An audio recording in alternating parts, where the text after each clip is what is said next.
Have you joined the stream together yet? I am doing it right now.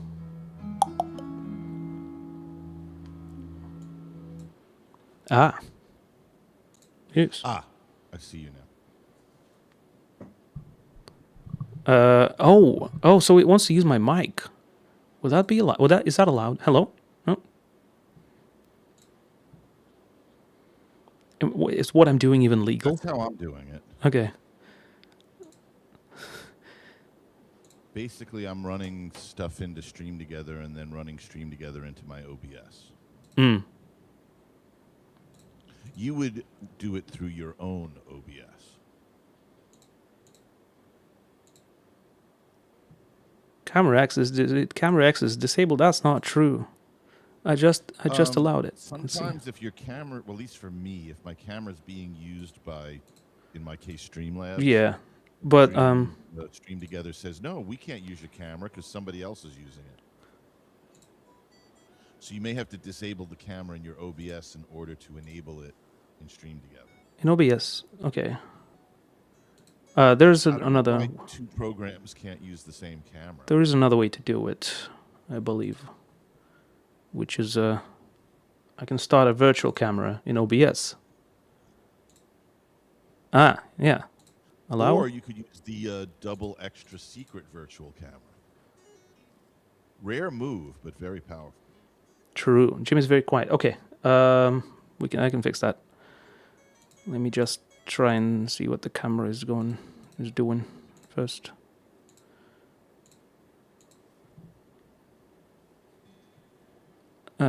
Choose a webcam. Ugh.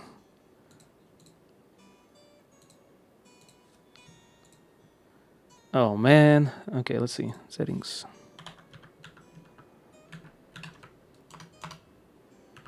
Observe what VV is doing. This is like very music theory oriented. Yes, this is the theory. Well, this is music practice, really. How do I get the virtual camera to shuttle into my OBS? Those are things you would learn if you studied music theory at university.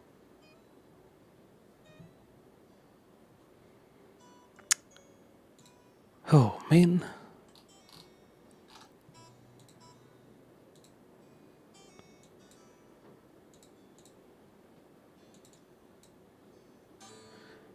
Select settings next to virtual camera. Okay, boom.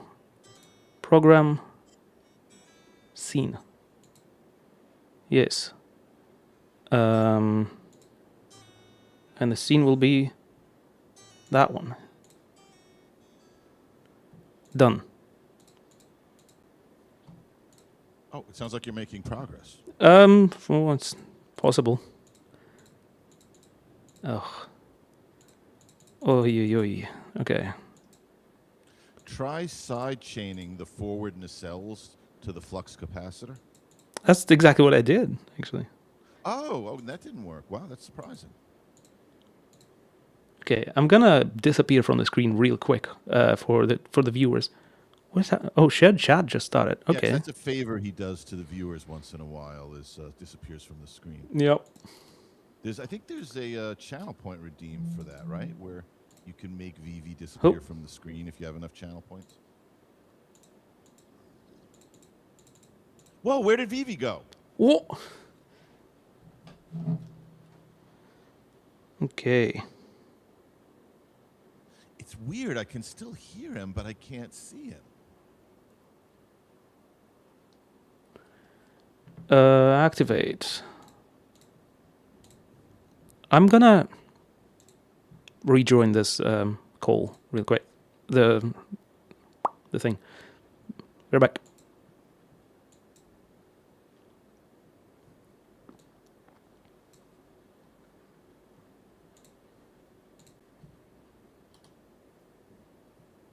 I think it might just be Chrome that's not letting me do things correctly. Join session.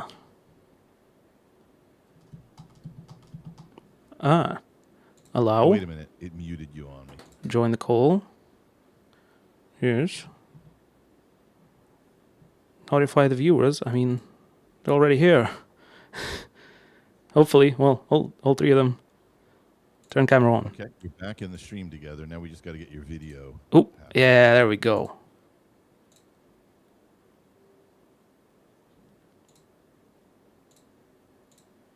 Yeah. There we go. Now we can see Vivi. All's been fixed. Yeah. Fascinating stuff, though, right? On Music Theory Hour. Wasn't that brilliant? Yes? Okay. Well, that's all the time we have for today. I want to thank you for being on the program. Thank you for having me. Let me see if I can boost your volume. There we go. That should do it. And if anybody's on my channel, make sure that we have enough of Vivi as well. Oh, wait a minute. Okay. Here's the music. I'll bring the music. You bring the theory. That's the music. In theory, there is music. Theoretically. Most of the music I play is theoretical. Is practical music similar to practical magic? Where is this is not music related, but if there's practical magic, is there theoretical magic also? You know, when I was in college, I knew some people who the math department was separated into two parts. There was the theoretical math department and the practical math department, or applied math, I think they called it. And they would always like put each other down. Like, you know, the practical ones or the applied math would say, well, we do math you can use. We figure out math that's actually got a use. And then the other ones were like, well, we do math that's unsullied by your capitalistic concerns. So that's the way I look at my music, is it's unsullied by any monetary motive or any desire for popularity or for anybody to like it, including me.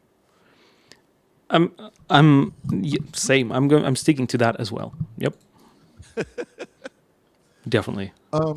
As long as we're getting onto this, let me ask you this, because your guitar and singing are the main things I've heard you do. That is most of what I do throughout the day, yes. Yes. Well, do you play other instruments? You played a mandolin earlier today. Don't you play like a ukulele too? So I have other instruments. Play is a bit strong of a word. I have them, and anything that has strings is the same. You it's in there. But yeah, I just know chords on multiple instruments, but not, I'm not proficient at them. I'm a jack of them. So yeah, I have a very... You referred to that way, yes. I have a very old mandolin that's Soviet, and it works up to 6th fret maybe. That's as much as I need from it, really. So it's all working out.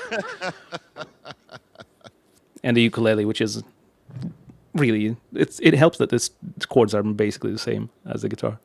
Well, the ukulele, for those of you who don't know, it's not a Hawaiian instrument. It was invented by the Spanish sailors because they weren't allowed to take a full-size guitar on the ships back in those days. Because you were only allowed one small carry-on, and everything else you got charged extra for.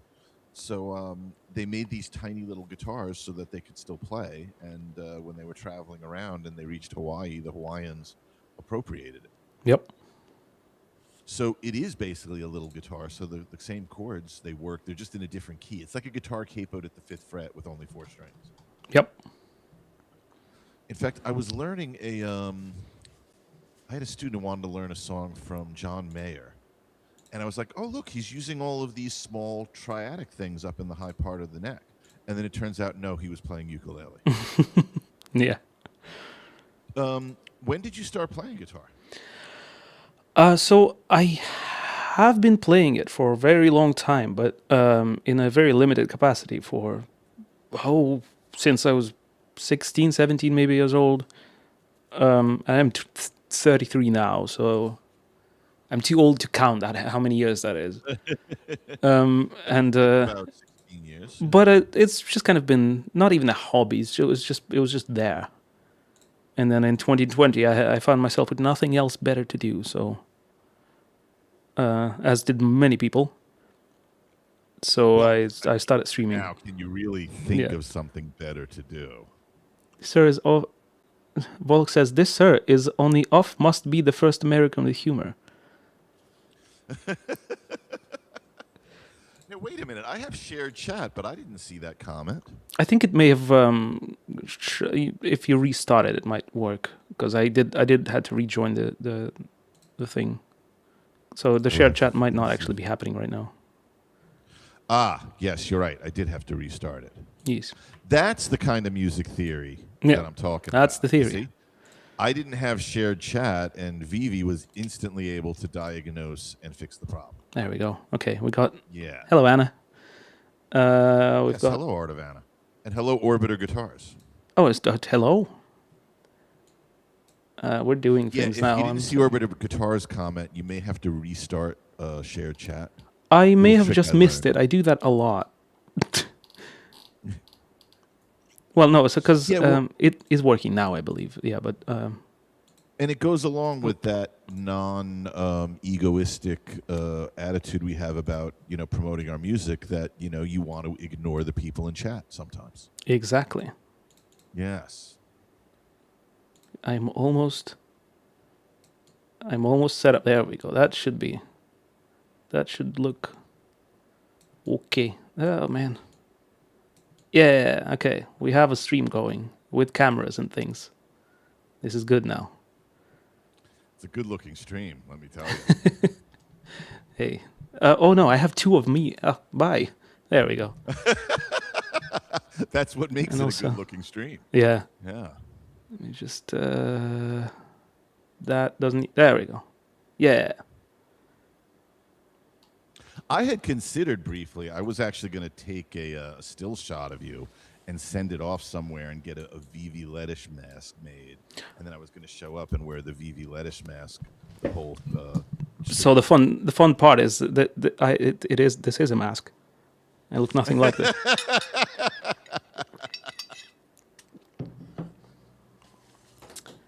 So what got you into playing guitar, though? You said it was kind of always there. I found one at home. I lived with a lot of siblings and uncles and aunts and uncles, and at some point a guitar just appeared there. It was an old Soviet 7-string guitar that had about 5 strings on it, maybe. I think it was 5 because I remember making a 6th string for it, a 2nd string, and then I was just listening to. So my cousin wanted to learn the guitar. He never did, but he bought a couple books with chords and for songs that were kind of popular, Russian songs, and also I knew all those songs, so I just started learning instead of him, and I took that away from him. And One of the many things you took away from him, I suspect. exactly, but he's doing all right, I think.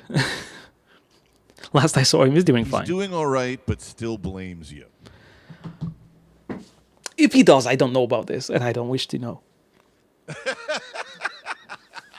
That's a really good It was approach. yeah, that guitar was missing the 2nd string, and so what I did is it. You know how old folks. I don't know if you do this on your instruments, but they'll just keep the entire length of the string. They never cut them. They just wind the end to just hang out there. Oh, yeah. So it's like that, and then you'll just see this a bunch of string. Just Yeah, I don't do that. I think that's for losers. I think that's just a little unnecessary. And so what happened is that guitar had the 2nd string was missing, but it had a lot of the 6th string left on there at the end. So what I did is I just unwound that and I stretched it out the best I could, and I put that on on the guitar in place of the 2nd string, and it worked for about a week, and then it broke. I mean, slides were not in question, of course, because it was still quite wavy. But it worked for about a week, then it broke, and then I just unwound some more and put more back on there. And I kept doing that until I ran out of the string. But And what kind of music were you? Well, you said you were playing those Russian folk songs. yeah, the sort of Russian, the Russian somewhat popular rock songs. Russian rock isn't really the same like thing as Pussy rock. Riot? It is easy to learn because it was mostly played by the same dudes who learned it the same way. They just learned the three chords and kept playing them, like sort of the Bob Dylan formula. So if you're starting to learn guitar from Bob Dylan, you're in good hands. You'll be all right, you know. Yeah, but I would say that I think Bob Dylan knew 6 chords. You really only need three of Well, those. 5.5 at least. Yeah. I think.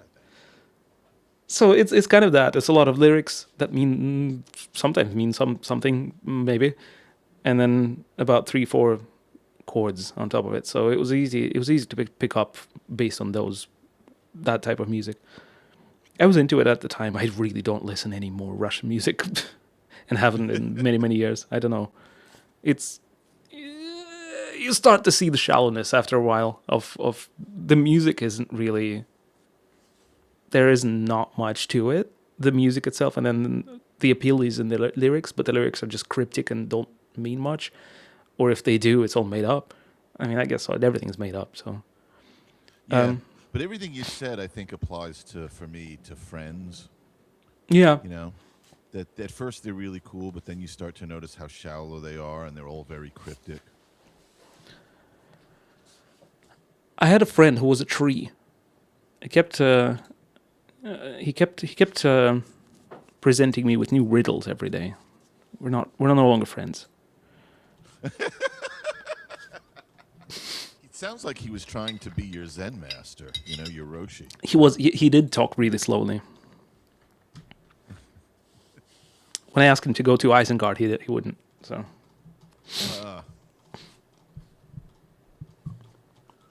Dreamy Bacon, great name. Thank you for following. Oh, they followed you. Okay, Yeah. Dreamy's great. Dreamy was on the show. Oh yeah. Wait, are you another streamer, Jimmy? I'm gonna follow you back then. Yeah, Dreamy does chiptune music. Oh, I love And that. I didn't know what the fuck that was Ah. until he came on the show. See, now we're entering the music theory portion of the stream. Yeah. He takes like old devices, like an old Sega Genesis, and turns it into something to create music with. What I found interesting once, I got into chiptune music for a little bit, but it's really cool when you combine it with acoustic instruments, because acoustic instruments have so much depth in them, right? And then 8-bit and 16-bit music kind of doesn't have that. It's all soul waves, or Yeah. And when you listen to a lot of chiptune, you start noticing about how, shallow it is, and the melodies are usually very cryptic and yeah. about made up stuff. Yeah. That was the main thing that turned me off from it. The lyrics are great though. So how did you progress after you learned those basic chords? Because I've heard you play bar chords. I didn't. For from when I was 17, maybe 18, up until I was 27, I didn't progress because I just had jobs and I was doing adult stuff. Oh, I'm so sorry. Yeah, I know. And I just kept moving places and bringing this guitar with me, which I had only one of. I know I've grown much since then in self-importance. I own many guitars now. But I only had that one, and I would play it like once a week, just sit down, play two, maybe 3 chords, and move on, and that was that. I thought I wasn't. This is a PSA about the importance of setting up your instruments correctly. For years and years, I thought I wasn't very good at it, and I had trouble learning things, bar chords specifically, or other things. Turns out what happened is the guitar wasn't set up, the action was way high, and I just couldn't. I didn't know any better. I couldn't go out and try a bunch of other instruments that were good, and it just wasn't a place for that. So then I kind of learned to set it up, I think, by myself. I got access to YouTube, which is a curse and a blessing, and then I realized that it's not all that difficult. Sometimes it is, but most times it isn't. You can do bar chords, except F. No one can do F. My dad, when I was growing up, he had an old Silvertone guitar. Those of you who know guitars know that Silvertone equates with crap. Yeah. And the neck was like almost a U, And I had the same thing. And a friend of mine who was learning, he could play bar chords and I couldn't. and then I managed to get my grandfather bought me my first electric guitar, and suddenly I could play all this stuff. And then I realized, like you, that if I was playing on a better instrument, Yeah. sometimes when I get students and their parents give them this unplayable instrument, and then they complain, "Oh yeah, he didn't stick with it." It's like, of course he didn't. Yeah. So if you're going to start playing guitar, make sure you get yourself at least a playable instrument. I would say this about anything. Like if you're going to get into chiptune, make sure you get yourself some good tools. Don't try to do it on an old Bally pinball machine. If Get something a little better than that. if your kid wants a bicycle and asks for it, when you buy it for them, make sure there's wheels on it. At the very least, at the very minimum. I had a student, I'm not even kidding, where the guitar, the fingerboard, I guess it became unconnected. The glue had come off or something. So Yeah. when she would play, the fingerboard would actually slide back and forth. Oh God.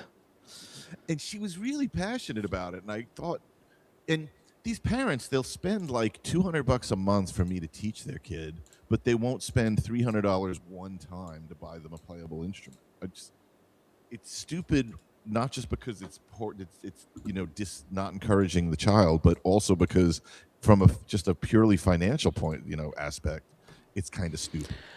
Yeah, it doesn't. If it doesn't work, it's not going to work.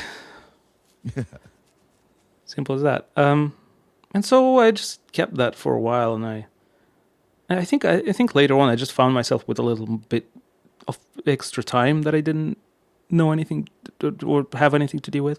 So I recorded a couple of videos, put them out on YouTube. They are gone, I think, mostly at this Oh, I point. was going to say, I want to see those. They're probably so cringe right now. They are quite cringe, so they're gone. Yeah. And so, yeah, no, we got in 2020, early March, I think. Well, that's not that early. Things happen. Pandemic, quarantine, things like that. We get called. I was working in a sports center, and we were doing good job. There was only a couple people left from staff. It was like 3 people maybe working the whole building, and so we were running everything basically at that point. And we were decently respected, so I thought, by the whoever running the place was. And so we get called up to the office, and they go, yeah, so there's a quarantine, of course, we can't work, so we're gonna fire you right now.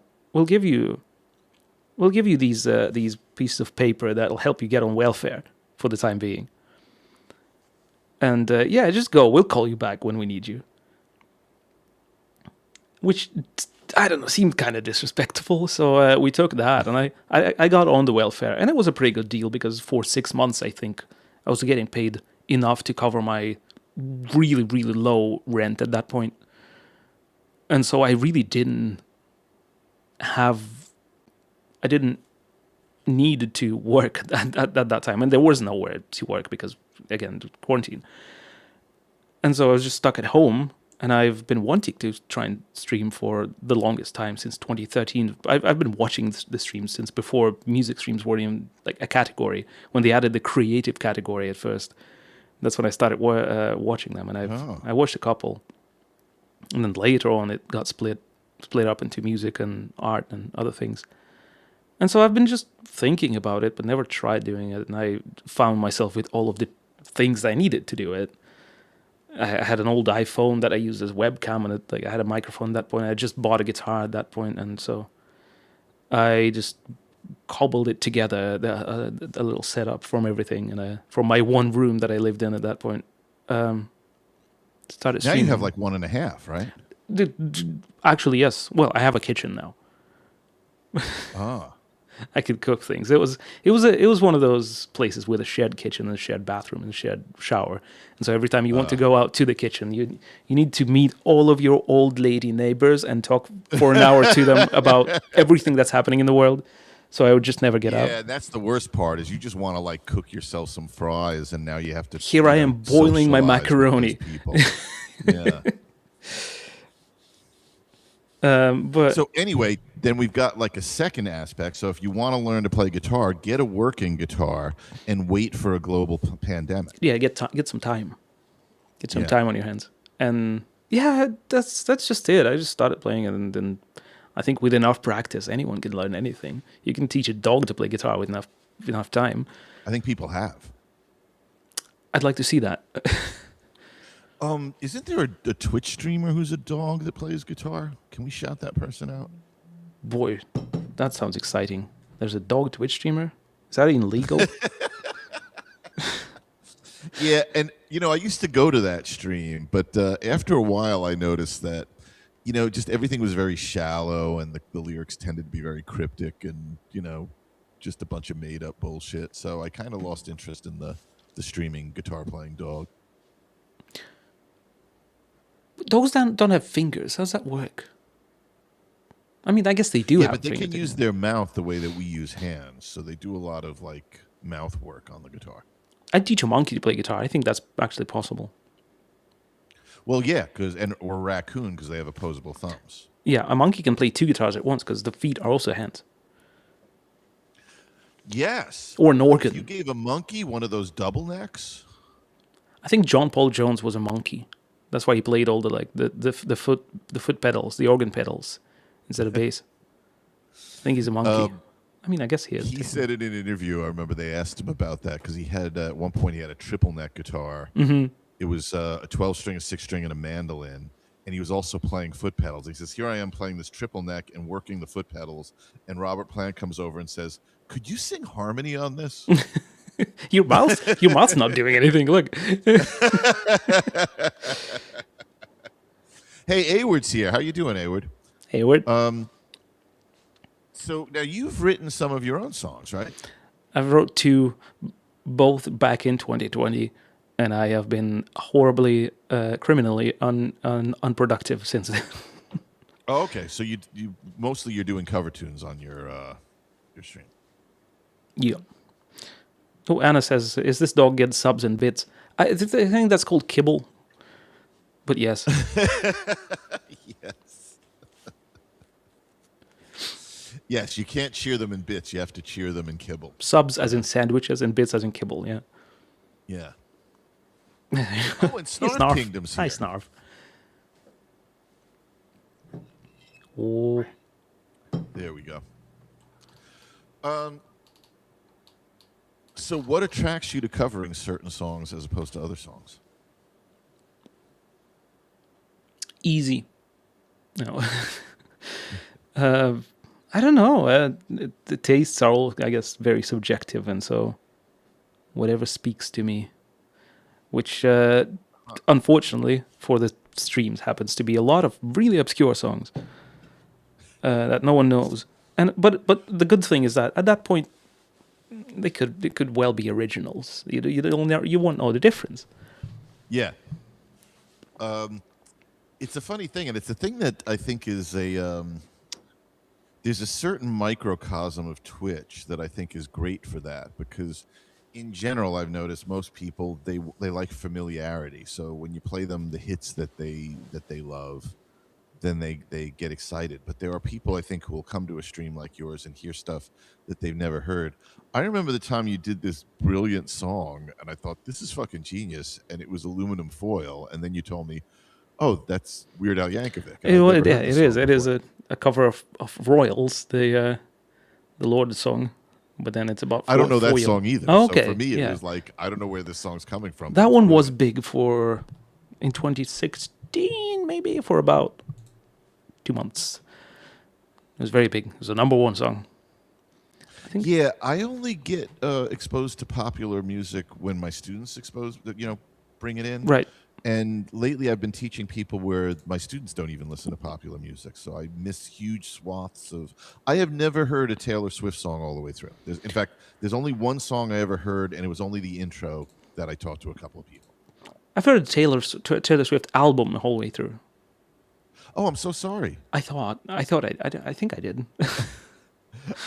I'm kidding. Her music could be brilliant. I haven't heard any of it. Yeah, it could be. I think I may have missed it.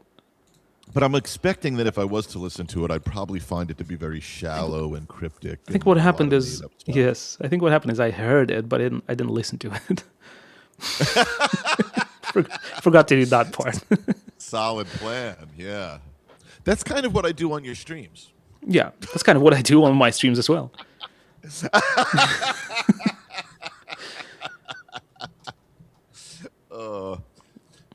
Wow. You are the best guest we've had. So much better than Dreamy Bacon was. It's Dreamy Bacon. We're all okay. I'm just now realizing that I've had a YouTube chat going all this time, and I just forgot I didn't set it up, so I didn't see it. People are they're talking trash about us behind our backs. Wow. If somebody's going to talk about me behind my back, they should at least do it to my face. Oh, Daniel says it's so strange finding out Vivi has a torso. Wait till you find out. Boy, you ain't seen nothing yet.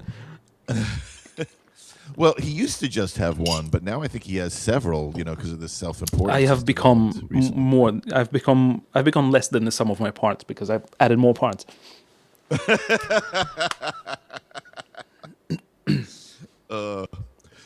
I'll tell you another thing that I'll say that some people, well, especially because of the state of things in the nation I live in. But one thing with Twitch that's amazing is that I'll meet people like you and some other people, and there's this kind of instant banter, the way we appreciate each other's sense of humor. And the fact that, you grew up on the other side of the world, and there are people in my own neighborhood that wouldn't be able to joke around like this.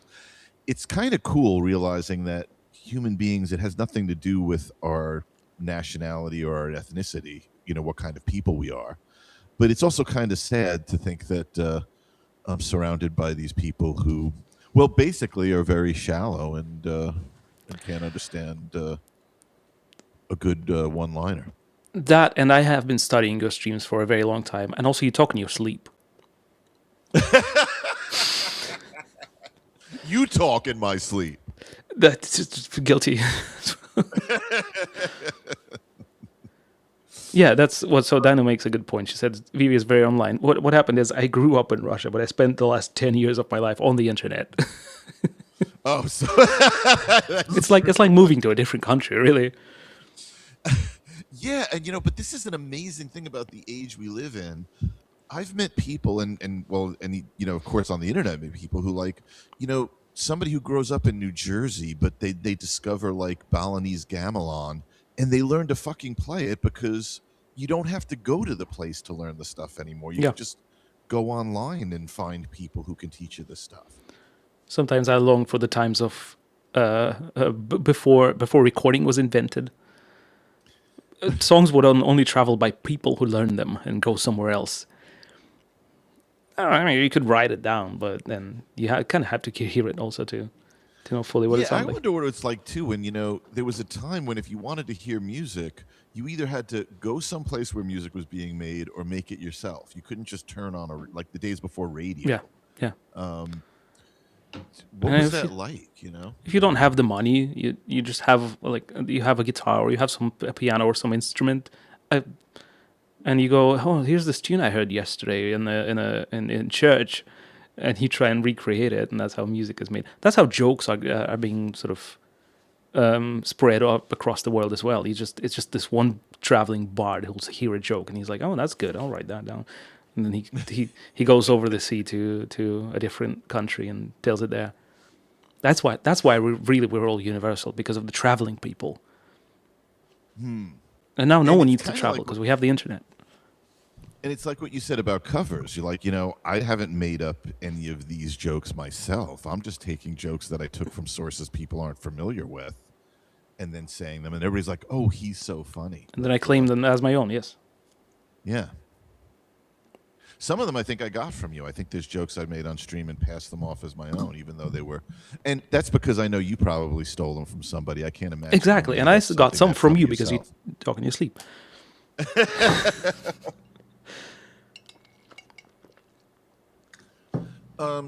So you started developing more of your skills during the pandemic because you had time to actually play more. Mm-hmm. And then you got into streaming. What made you want to share what you're doing with the Great Unwashed? Boredom. This is really fun, and I didn't know if it would be fun before I did it. So what happened is I thought this could be fun, and it was. I was right. I was a genius at that time. He was a genius Yeah, he was. I made that one right decision. for a brief moment. Yes, Yeah. there was a spark. Yeah, no, I thought I'd try it, and I liked it, and I still like it. It's never not been fun. And how long have you been doing it now?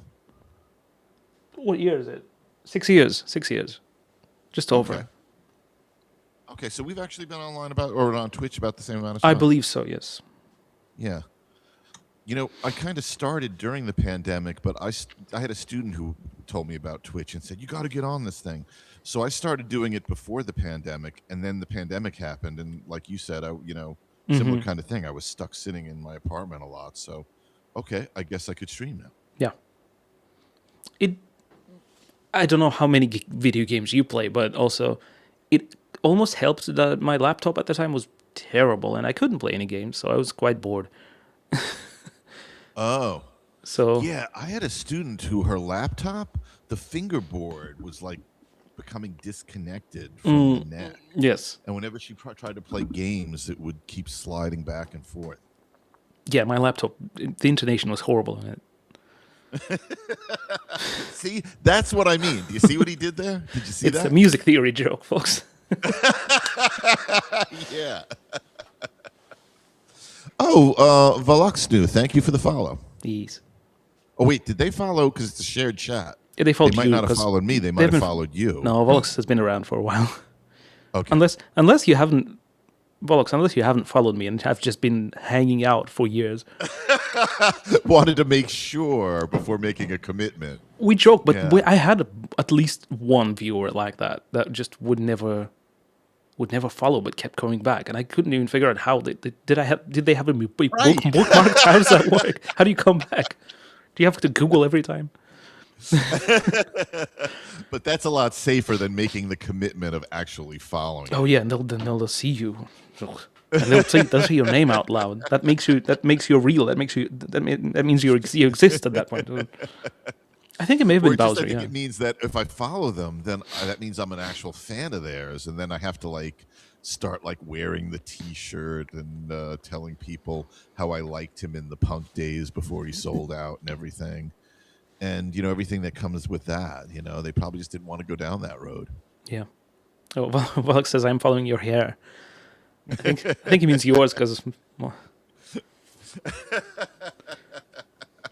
Hey, wait till you hear Yeah, the that's- music, which is at this moment theoretical, but The music is actually maybe a bit more chaotic than the hair. Yeah.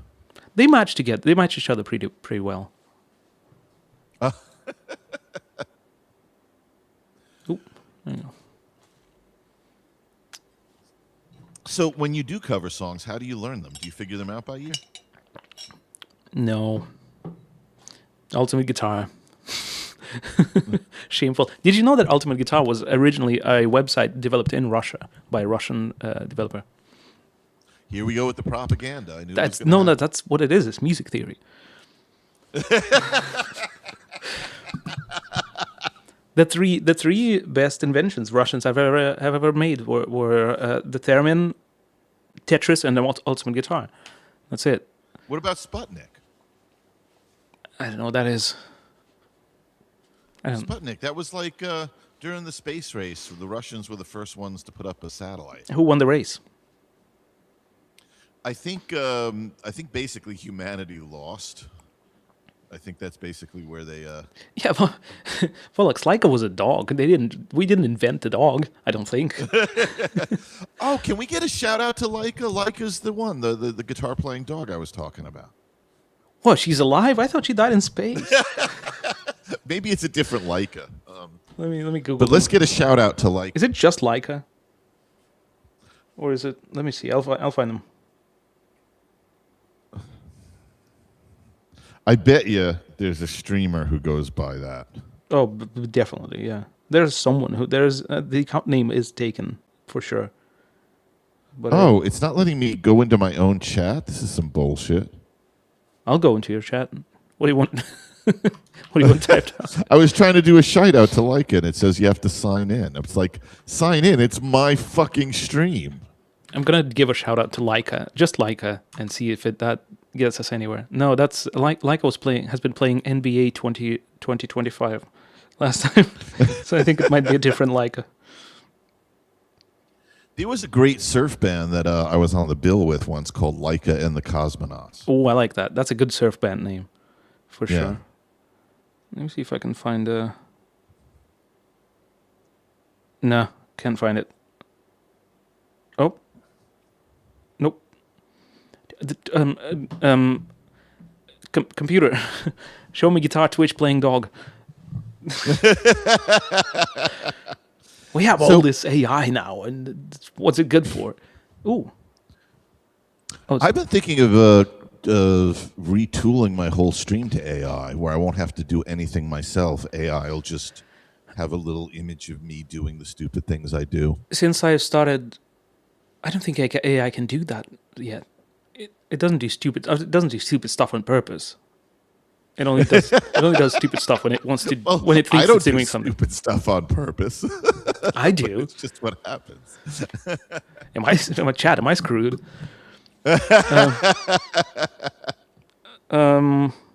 Since But starting, if you use the question would be, if you're using something like Ultimate Guitar or something like that to learn the music, because the big issue I find is that I can't usually sing the songs in the original key, so I have to transpose them. Is that something you typically have to do? it's all very easy, really. This is what I mean. I am underqualified to be on the music theory hour. I just keep moving the capo around. No, I until mean can after sing. after a while you pick these things up. You know what that where chords are going, and you know what the 1, 4, 5 chords are, and things like that. After a while, it just kind of it becomes something that it's just like English language. I've never studied English. I just kind of listen to it a bunch, and I don't know any rules of it. I can just speak it, and so that's kind of what happened also with the guitar. I think is it's just you just learn things without knowing that you know them. If that makes sense. Yes, well, because people have made some people have said that about language, that there are people who say the best way to learn a language is rather than studying it, just go somewhere where people speak that language. Like if you wanted to learn, Mandarin, and I'm not in any way advocating anybody learn Mandarin, but the best thing to do would be to just move to Beijing and live there for a few years and hang out and learn it the way a child would. If you go to Beijing and manage to live there for, sorry, didn't mean to interrupt, but if you go to Beijing and live there for a couple of years, you're not coming back. That's it. But then the thing you're saying about music, yeah, it's true, and that there are certain people who they know the sounds of things and how to make those sounds. I'd heard this about Hendrix, that you could play things, or people could play things for him, and he could play it right back. But he couldn't tell you that's a Mixolydian scale or that's a 2-5-1 chord progression. He just knew when he heard sounds, he knew how to recreate them. I feel like especially in the sort of popular music / rock music world, that's really a lot more common than people actually knowing and studying music theory. Like, do the Beatles know music theory? Some. Did they actually study it? No, I don't think so. They just kind of picked some up along the way, and that's about it, really. It becomes useful, I think, for one thing, when you're communicating with other musicians, because then you could say things like, oh, this one's just going to go 2-5-1, and you don't have to, like for the people in Coincidence Machine, most of whom can read, it makes it easier for me because I don't have to, like in the 90s when I was in rock bands, I would have to record demos of the songs so people could hear them and learn them by ear. Yeah. And that was much more labor intensive. Or you do what Michael Jackson did. He would make up a song in his head and then he would just sing it, all the parts. Yeah. Just go. The bass goes like this.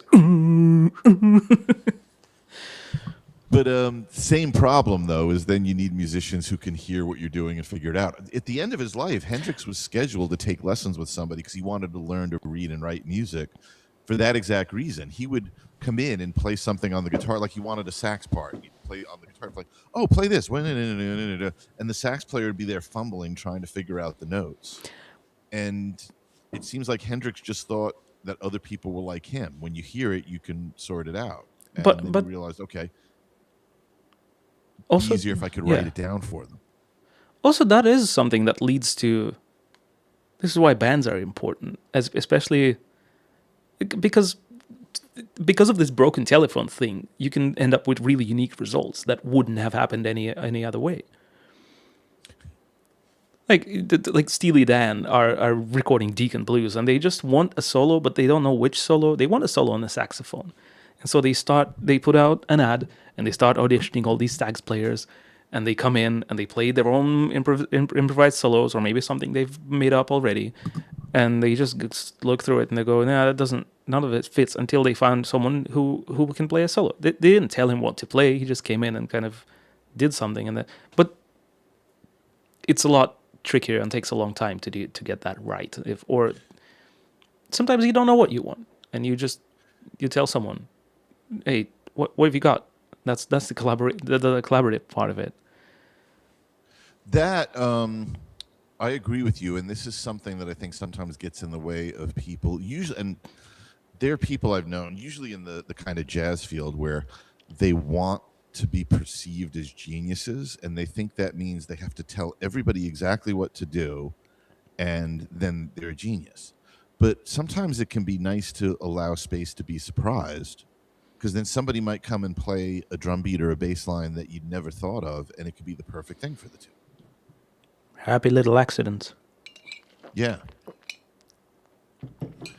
As opposed to those sad, melancholy accidents. Sad, sucky accidents. Those are... Well, most of the accidents I've noticed these days, they tend to be very shallow and kind of cryptic in a way. That's true. I think we call them incidents here because Soviet Russia. See, this is part of what you get, though, is that you won't laugh at the joke. You'll just deadpan go along with it to where, like, there's probably people in chat who aren't sure why we're saying what we're saying. Very often, I'm not sure why we're saying what we're saying. I don't hold the highest opinion of Jim Morrison from The Doors. I think he was a little too pretentious. But he said a thing that I keep in my head. I think it's just kind of stuck with me. He said at some point, and he wasn't the first or the last one to say this, but I remember him saying it specifically for some reason. He said the funniest jokes told are the ones told with a straight face. Huh. I agree with that, and somebody had said something about my humor being English. I think it was Volux New. And I've been told that many times, but I think it's because if you watch a lot of older English comedy, they very often, they like you said, they're telling it deadpan, and sometimes they don't even have a laugh track. You know, in America, they've got these bad jokes, and then they have this long laugh track afterwards to try to convince everybody that it's funny. But when you tell a funny joke, and the Marx Brothers kind of had that, sometimes the jokes would be so rapid fire, there'd be like 5 of them in a sentence. And if you weren't really paying close attention, you missed some of them. There's an interesting study between, and this is a very side tangent. There's an interesting study between watching the English or the British episodes of the UK episodes of Kitchen Nightmares and then the US episodes of the Kitchen Nightmares, because they it's not a funny thing. There's no laugh tracks going on, but there is in the US version. There's a really, really, really dramatic music going over everything, and whenever something somewhat shocking or upsetting happens, they've got this music track going. Woo!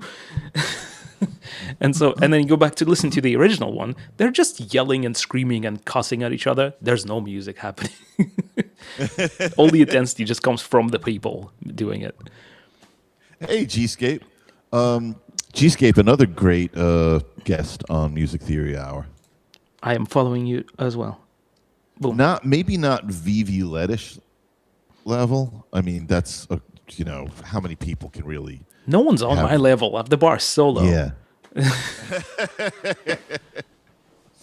But this is a funny music theory thing because there was a cat I was sharing a house with who was, into like film and theater and stuff. But I come home and he was watching some old black and white film from, I don't know, the 30s or the 40s.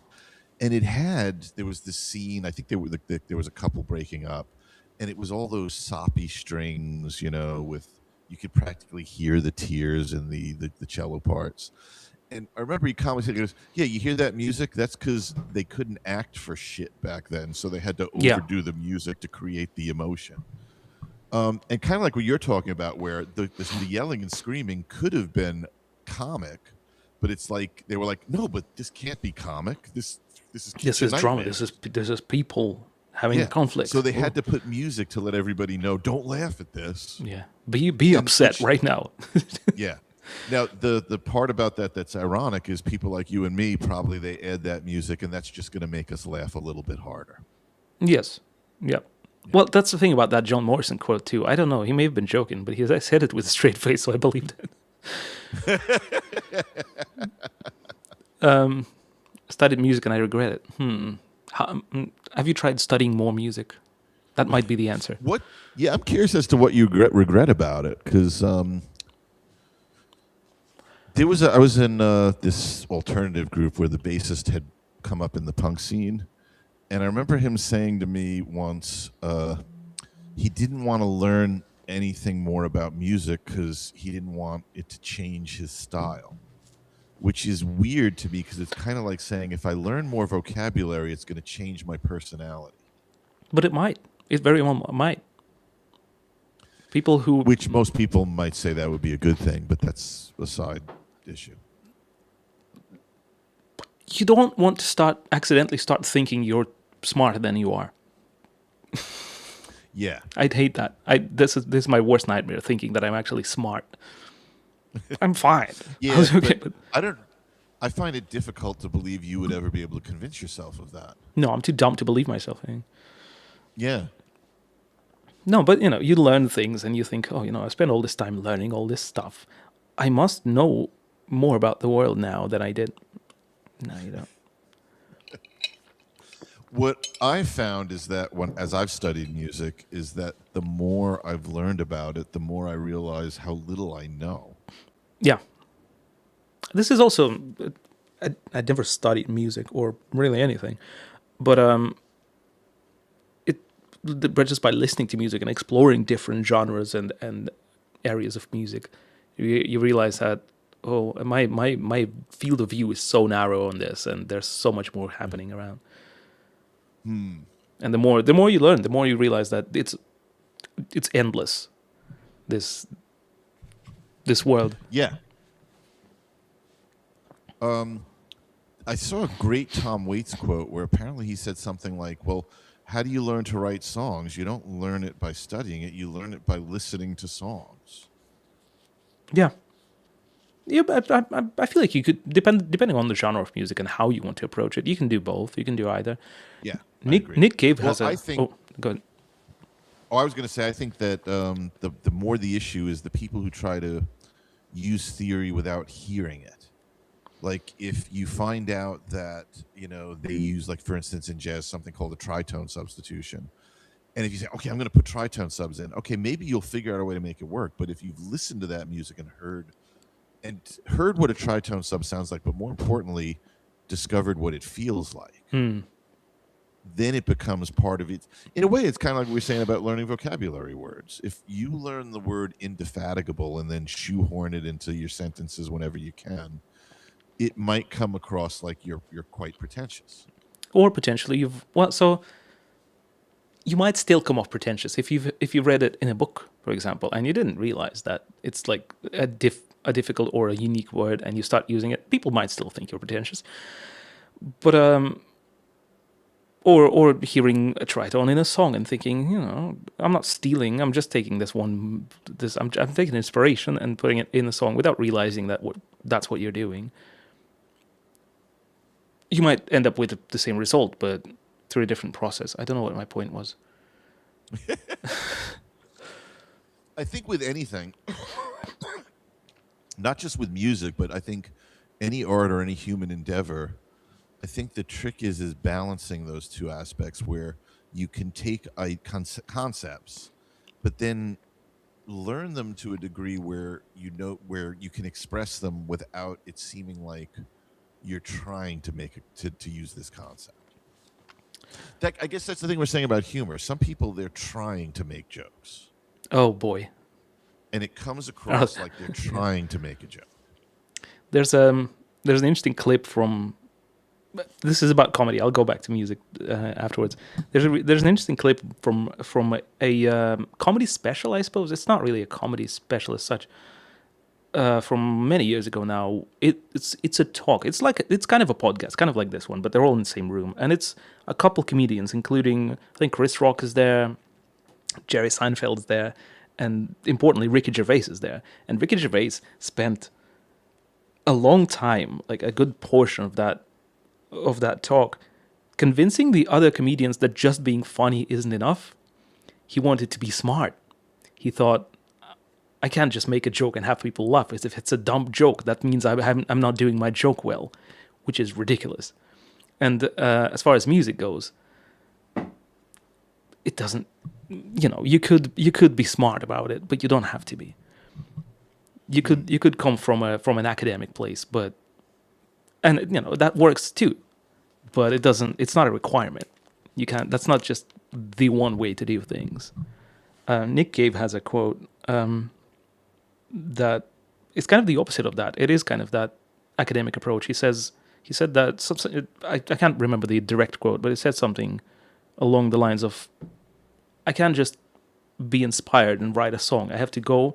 I have an office. I have work hours, and I sit down in my office and I pull out the paper and I pull out the piano, and it's like a job for him. It's labor. He sits there and he labors and he figures out all these elements to put in a song.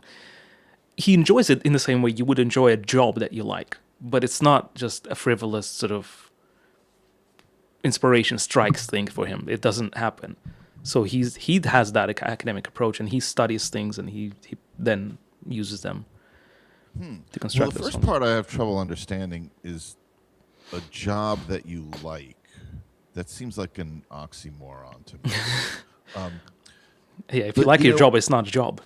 You don't work for a living.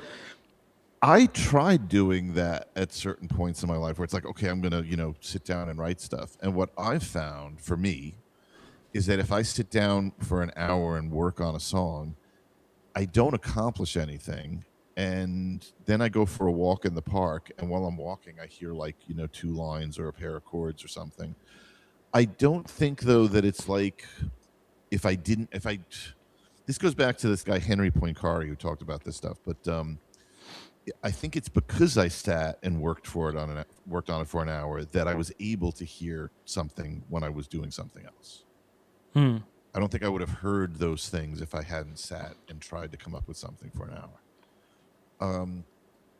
Anytime I've sat and written something and said, I'm going to, I put on my powdered wig and take out my feather pen and, compose something, it's always been something that I didn't like afterwards. But it's the inspiration that happens. Those are the things that I've enjoyed out of stuff that I've done. Yeah. But I guess there are people, as made evident from that, is that just go about things that way. They don't get strikes of inspiration. Part of it might be that maybe he may say that he's sitting and working and it's not waiting for inspiration, but it might be that because he does it so much more regular than me, that he can sit down for an hour and get inspiration every like 15 minutes. Yeah, I mean, if you came up with something, that means you were inspired to do so. Yeah. So this is another thing that if you all want to do this kind of thing, same thing, wait for some kind of global pandemic type situation so that you can sit down and work on your songwriting for an hour or more each day. Or if you're crazy like Nick Cave, develop something called discipline, but go on.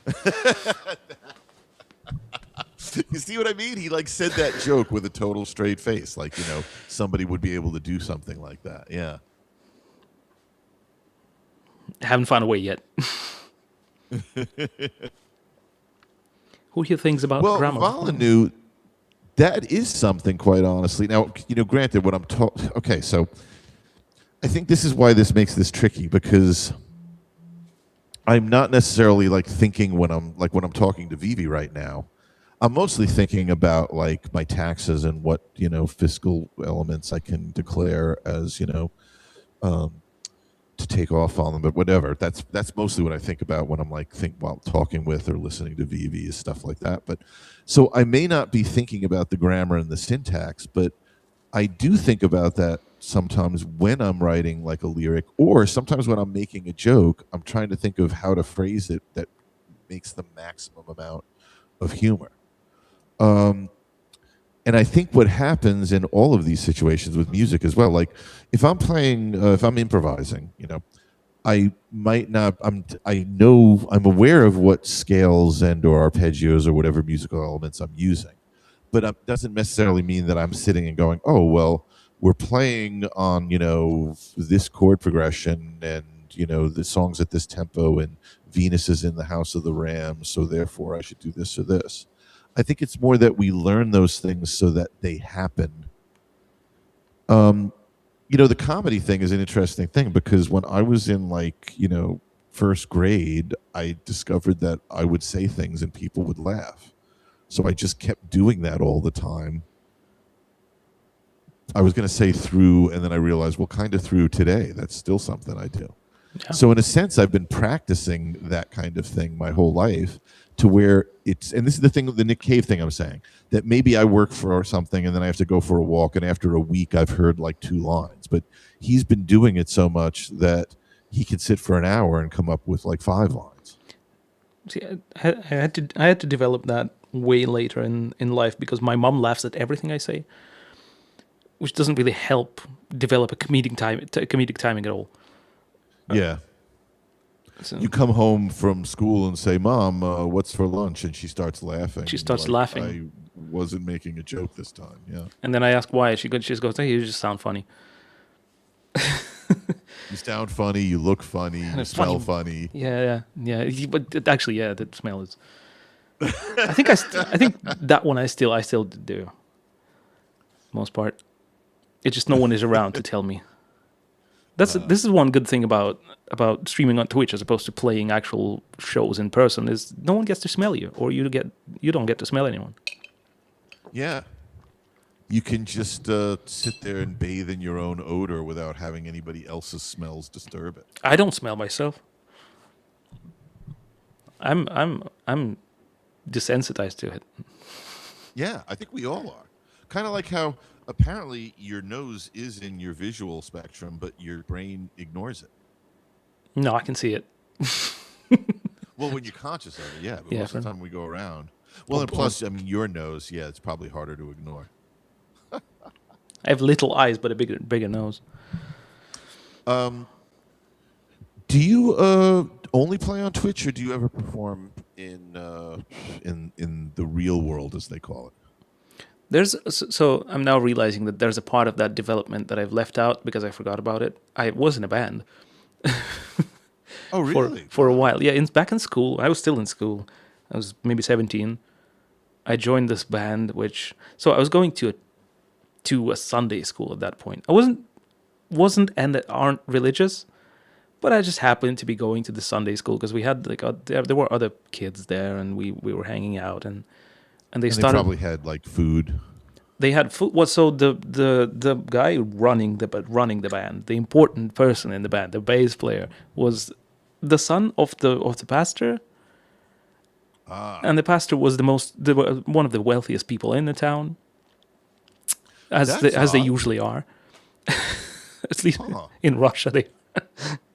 Yeah, because over here it's the opposite, or at least where I grew up, the pastors were always basically because they get paid by people's donations. Oh yeah, but they are also tax exempt still, right? Oh, that is true. Yeah. But yeah, he was dealing in some good money. He had a.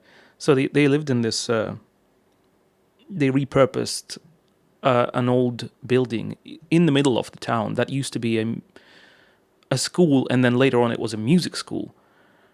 And then they just moved in there, and part of it they were living in, and part of it was the Sunday school. And so we had all these old instruments also laying about. Actually, one of them I still have from that. Wow, they probably wonder what happened to it. Yeah, they might. And so they had some guitars and basses there, but also he bought us a lot of. Just his kid wanted to start a band, so he bought us a lot of equipment. And we had this space in the Sunday school. We had this corner that we could just set everything up and play there. We were terrible.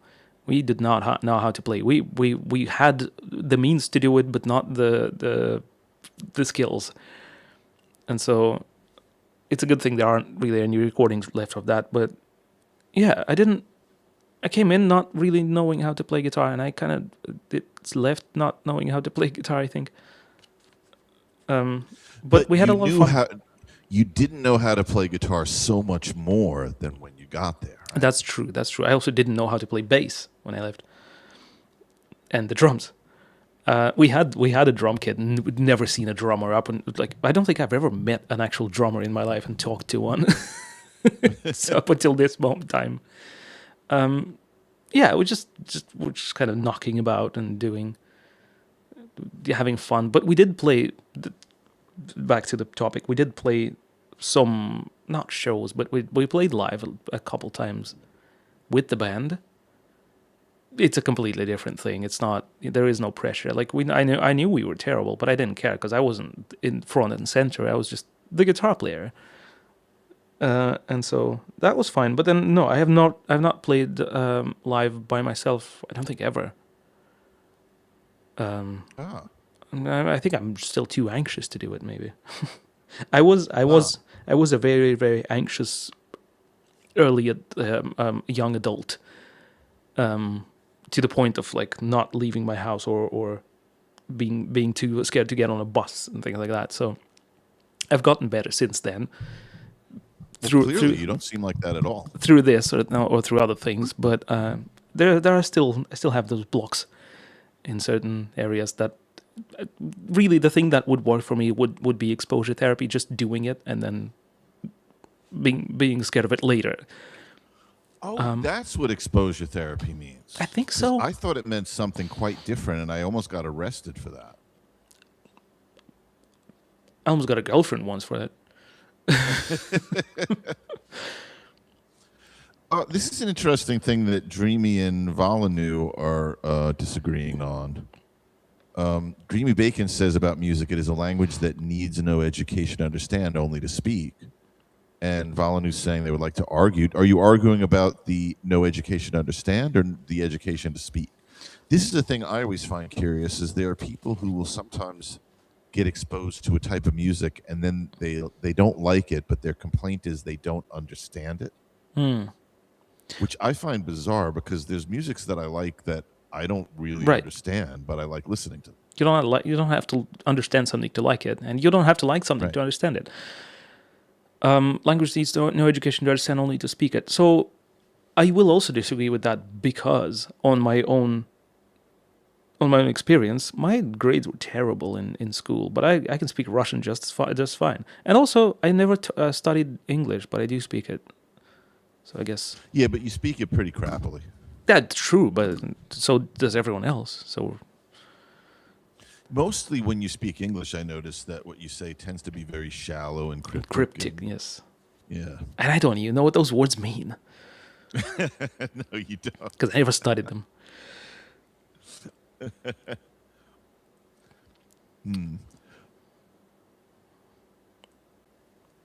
There was something I was going to ask, and now I just completely forgot what it was. I hate when that happens.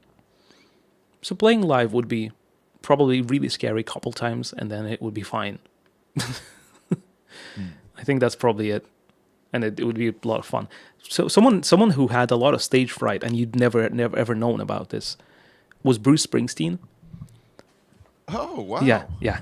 Early on in his career, he hated playing live. He did not have a good time. And then I think he just did it enough early on that he got in front of a really big arena with a lot of sort of energy going back and forth, that he started enjoying it, and he's been enjoying it ever since. Yeah, because I think early on, too, he was one of those guys, kind of like Dylan did early on, where he was making more of his money by getting other people to cover his songs. A lot of that, yes. You know, when Manfred Mann did "Blinded by the Light," I think that was like Springsteen's royalties doubled that, you know, quarter. Or Patti Smith did Because of the Night. Right. Yeah, I think. Well, so you can see like old videos of him from the 70s. He's got this beanie up down to his eyes. He's got a beard. He's kind of like hiding. It's really interesting. And then a couple years later, you see him like on stage with the E Street Band, just ripping it up. Something happened. I think he did it a couple times, and then like, oh yeah, this is not so bad. I'm actually enjoying this. Drugs may have played some part in it. It was the 70s. Yeah. Yeah, very often when artists from the 70s, when they say, yeah, you know, I wasn't really into drugs, that just meant they did way less drugs than their peers did. You ask Bob Dylan Which- how. Sorry, go ahead.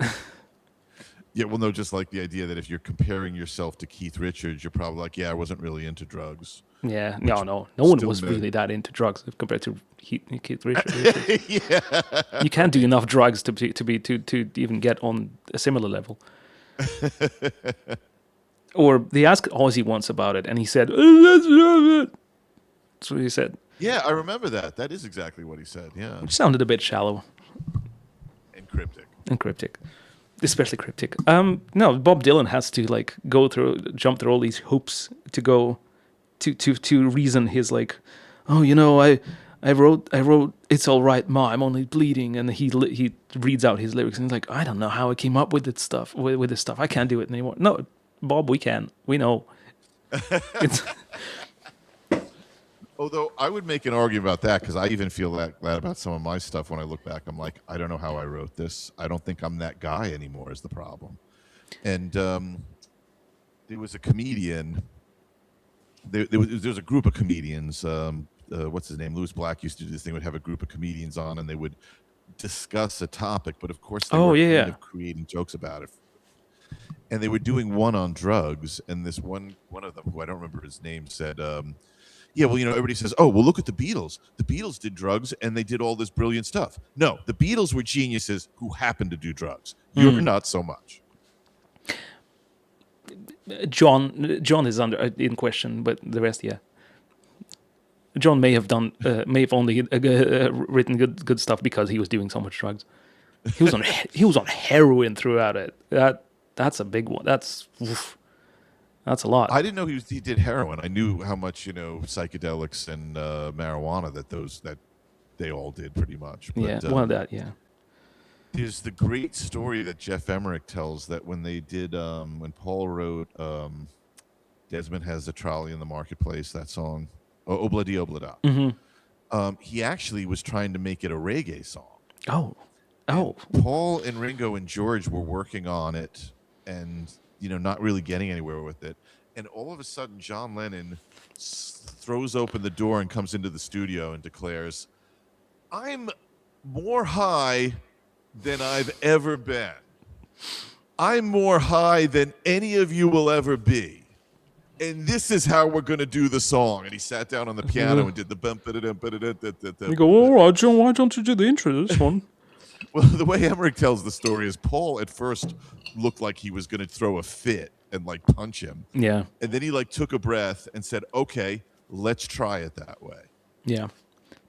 Paul tells a very, very pared down and safe story version of that, where he just I think it was Howard Stern or something. He said, "Oh, you know, we were just making this song and we weren't getting anywhere." And then John walks in and he was a bit late, and then he just came in and he played this intro, and that was that. Which yeah, much safer version. yeah, it's a little bit of a shallow take on that, I think. Yeah, kind of cryptic. Yeah. Then Iggy Pop steps in and says, "Hold my beer." Yes. Does anybody have any questions for VV about anything? You know, it could be about music. You could ask what his shoe size is. I'll answer questions about music or theory, not both at once. Can't do that. I mean, Yes. I'll answer, but it's not going to be right, but I'll answer it. think I might be high. See a green RuneScape man dancing. What?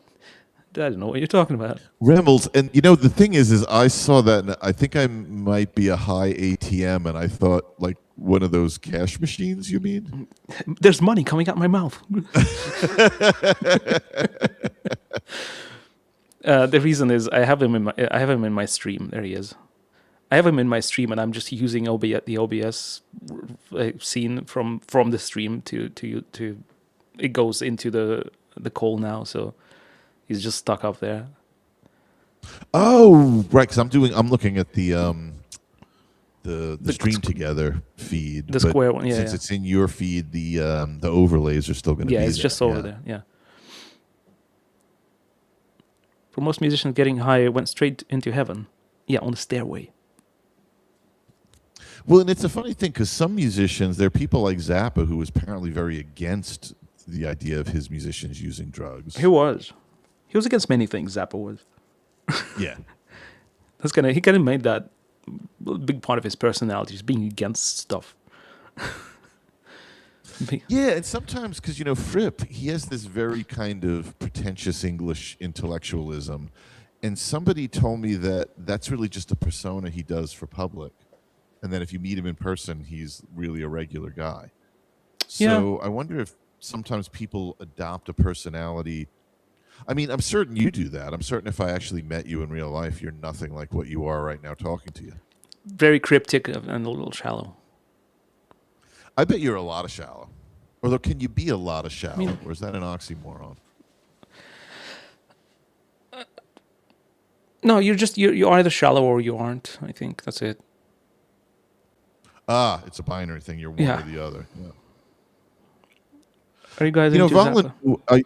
I know people who Zappa. Okay, with Zappa and with Steely Dan, I feel like everybody I know either worships them or hates them.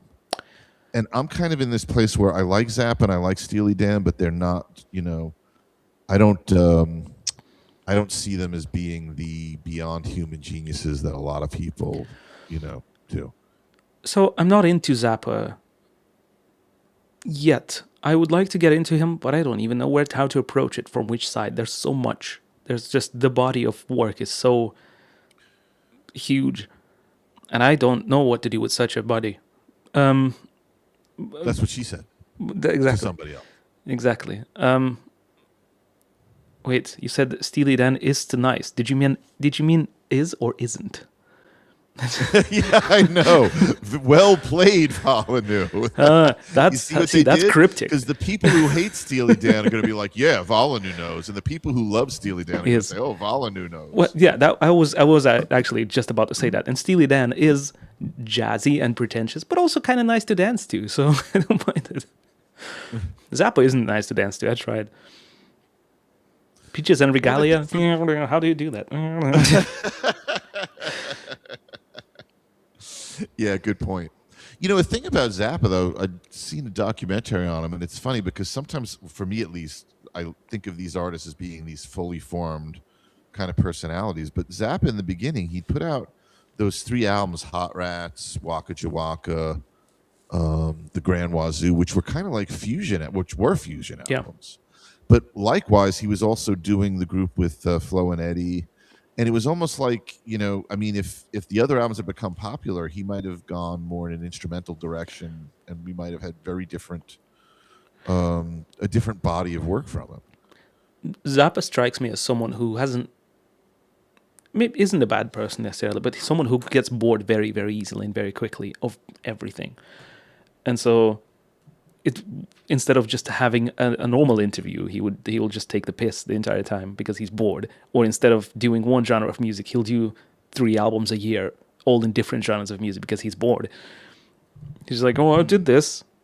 Tomorrow's another day. I don't want to keep doing this old stuff. I want new stuff." I kind of get that, though, because I feel like that way sometimes, where it's like, oh, okay, well, I've done this. I don't want to do more of that. I want to do something else. You know? I do catch myself in the trap of getting settled into something that's comfortable and then struggling to escape that. So I think I'm kind of the opposite of, I don't get bored easily. And I guess there's advantages to either. I've known people who only play, say, bebop, and they get really fucking Yeah. good at it because that's the only thing they do. Yeah. But then there's also the part of me that feels like, well, some of my favorite bebop players are the ones who don't only play bebop. Because they also bring those outside influences into bebop Yeah. or other genres that they play in. That's why this is another PSA. Listen to world music. Terrible term, really, for get more specific. But for the purpose of this, listen to more music from just everywhere. Yeah, I would agree. We talked about this. I'm trying to remember who I talked about this with, but they were saying that a way to get out of ruts of writing and playing and such is to like go to other musical cultures. And not even if you learn, you don't even have to necessarily learn it, but by listening to it, you're hearing different rhythms, different sounds. Yeah, I knew a guy who used to complain about when people talk about African music, and he would say, Africa's a fucking continent. You know? And he says, but in America, we have, Delta blues, Chicago blues, West Coast jazz, East Coast jazz, but in Africa, it's all African music. But if you ask an African person about music from America, they might just approach it in the same way. They'll just say, "Oh, that just sounds like American music." It is good for them. Yeah, it's easy to generalize from a distance. I would probably say that about Russian music, but I've never heard any. You have somebody once told me a lot of it's very shallow and cryptic. You have because there's a lot of not a lot, but there's some notable Russian classical music, for example, that we just kind of know, right? Like Tchaikovsky and the rest of them. Well, Stravinsky was Russian, but he kind of got known when he left Russia. Yeah, he was of Russian origin, but I almost don't consider him a Russian composer. He's a Russian person who also composed music. I'd like to see you say that to his face. I'll fight Stravinsky. Warren Zevon was friends with Stravinsky. Let's have a stream where V.V. Lettish fights Igor Stravinsky. Is he alive? Is he alive still? He might be. No, I think he died in the 70s. Oh, boy. Which means that you're the favorite. Yeah, okay, yeah. I'll fight a dead guy. Sure. I'm sure to win. I mean, you've done it before. Maybe. I may have done. 71. Oh, that's so early. Boy. He did live to be 88 years old, so... Yeah, I was going to say, I think he was born in like 19... He was pretty healthy, I'd say, probably. Yeah. So I don't know. Still not entirely sure if I could take on Stravinsky. I've never confirmed this, but somebody told me that Stravinsky, he had reharmonized the Star Spangled Banner and had it played at a show.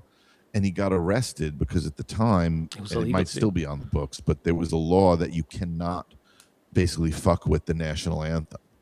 So like somewhere in America, he had the Star Spangled Banner performed with his arrangement, and he got arrested afterwards. And that there's a mugshot of Stravinsky when they booked him. That's funny. It sounds to me like one of those laws that you won't believe these weird laws from these specific states type situation. Yeah, I would suspect so. And maybe depending on the state. Jimi Hendrix didn't get arrested for doing the Star Spangled Banner at Woodstock. So yeah, everyone was too high to even remember that he did it. The police That's true. That's another advantage of drugs. Yeah. Yeah. Elvis P is good. I wouldn't fight Elvis. He knew Kung Fu, I think, yeah. And he's still alive. He's hanging out with Jim Morrison. He is in Hawaii, I think, probably. Yeah. Never left it, really. According to Google, it was... Remmels looked it up, and it was in Boston, okay. And it was a local statue. Yeah, okay. That makes sense. Thanks so much for looking that up, Remmels. Because if I was going to look that up, I would have had to type some things into the keyboard, and I'm just not going to go there. Yeah. Make sure it's Fat Elvis. Fat Elvis will still knock me out. I'll have more chance of running away, but I think Fat Elvis might be the harder one to take on because He's you could punch that guy 17 times and he's not even. It's going to take yeah. like a Do you while know how before he much even energy notices. one peanut butter and banana sandwich gives you? A lot. Yeah, And he was on that instead of drugs at that point. yeah. You know, there was a radio station WPLR around here where they would do the radio call outs telling you you're listening to WPLR, but they would do these funny things. And there was one time you hear this Elvis voice. It was clearly an impersonator come on. And he says, "This is the king reminding you, don't drink and drive, and don't do drugs and sit on the crapper neither." Remember that one? That was important. Yeah, yeah. Too soon, you think? I don't know anyone who was who met Elvis in person. My you know the Kevin Bacon degree thing. Not the 50 Shades, the 5 stages of Kevin Bacon or whatever it's called, 5 degrees of Kevin Bacon. Oh, I thought you were talking about actual bacon. I was like, what is he going on? You're gonna put bacon in that peanut butter and banana sandwich? That sounds like it could actually work. I think it was. This is music I think there was bacon in that. I think there was in the Elvis sandwich. There is bacon actually. I will look it up right now. That he'll look up. He won't look up This how is Stravinsky got arrested. folks. We're finding important things here. Yeah, this is music theory. Yeah, toasted white bread. Was there? Oh, sorry. Yeah, go ahead. Say what was in it? Yeah. Toasted white bread, creamy peanut butter, sliced bananas, and crisp bacon, typically fried golden brown in a generous amount of butter. I don't know. Yeah. I like bananas. I like bacon. Not together though.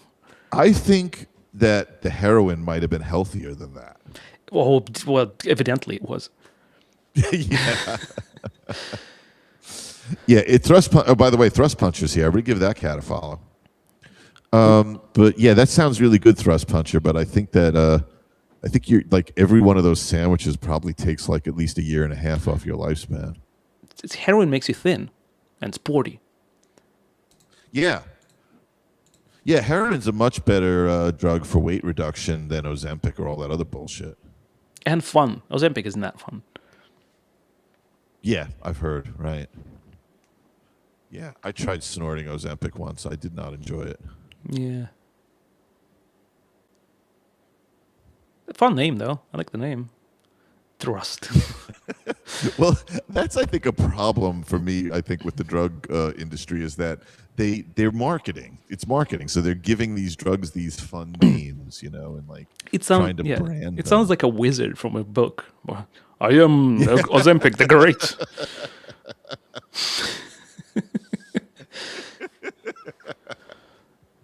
I don't get to me, and it might be different in other parts of the world because in America we're very capitalistic, so everything's about how do we sell it and make money from people on it. But the idea that they advertise for drugs, like if I'm going to my doctor, the doctor's the one that studied medicine. Mm-hmm. I want them to look me over and say, "This is what you need." I'm not going to go in there and say, "Hey, I saw an ad on the television for this drug, and I think you should give it to me." Well, that seems bizarre. The problem is when people feel that they're learning things by themselves, i.e. being told from the TV or from the internet or from the advertisement. When people feel like they've actually learned things by themselves, they feel more righteous about it than if they were to go to someone and hear someone tell them in person, "No, this is actually what you need." It's a false sense of being smart. You know, I've looked it up on the internet. I did the work. I know this better. You can't just tell me. That's too easy. And you know, going back to your thing about Ultimate Guitar, I remember when that started out, and students of mine would come in and they'd play like a Led Zeppelin tune like incorrectly, and I would say, "Oh no, those notes are supposed to be these notes," and they would look at me and calmly say, "Oh no, I got this off the internet." Yeah. Hey, it had 5 upvotes on it. That means it's right. Yeah, or in a book, those old guitar books that were just a guy just sitting there with a whiskey, just kind of trying to, what is he playing that? Okay, yeah, that sounds close enough, and just writing it down and publishing it because it got published. That makes it righter now. Or in the jazz days, or earlier on, we would get these things called the real books, which Oh, were yeah. illegal. Oh, you know about those? Okay, but they were yeah. illegal, and people would act like those were the changes Bible. handed It's the down Bible. by Moses, and it's like, no, these aren't even. These aren't even sanctioned by the music industry or anybody. Yeah. These are just illegal. Like you can't trust that shit to be correct. Some guy came out and said this is correct, and so it became so. For a lot of In people. fact, Blue Bossa, there is a B flat. Well, if you're playing it in C minor, the original key, there's a B flat 7 chord after the F minor in the original recording, but in the original real book, they just showed it as 2 measures of F minor, to the point where everybody plays it that way. Yeah. So it's almost become the correct way to play it because it was miswritten in the book. Maybe controversial opinion. I don't really care if things are played correctly to the way that they are. They were played I would agree before. with that. If you don't want to put the B flat 7 in, or if you do want to put it in, or if you Yeah. want to put in a tritone sub, If you you're do you. Yeah. in an academic environment, if you're actually doing almost science, and it needs to be precise and exact, and or if you're playing classical music and you're being judged for it, sure, then you want to be as correct as possible. In sort of a free environment that no one is judging you really, we're just here to enjoy music. Doesn't matter really.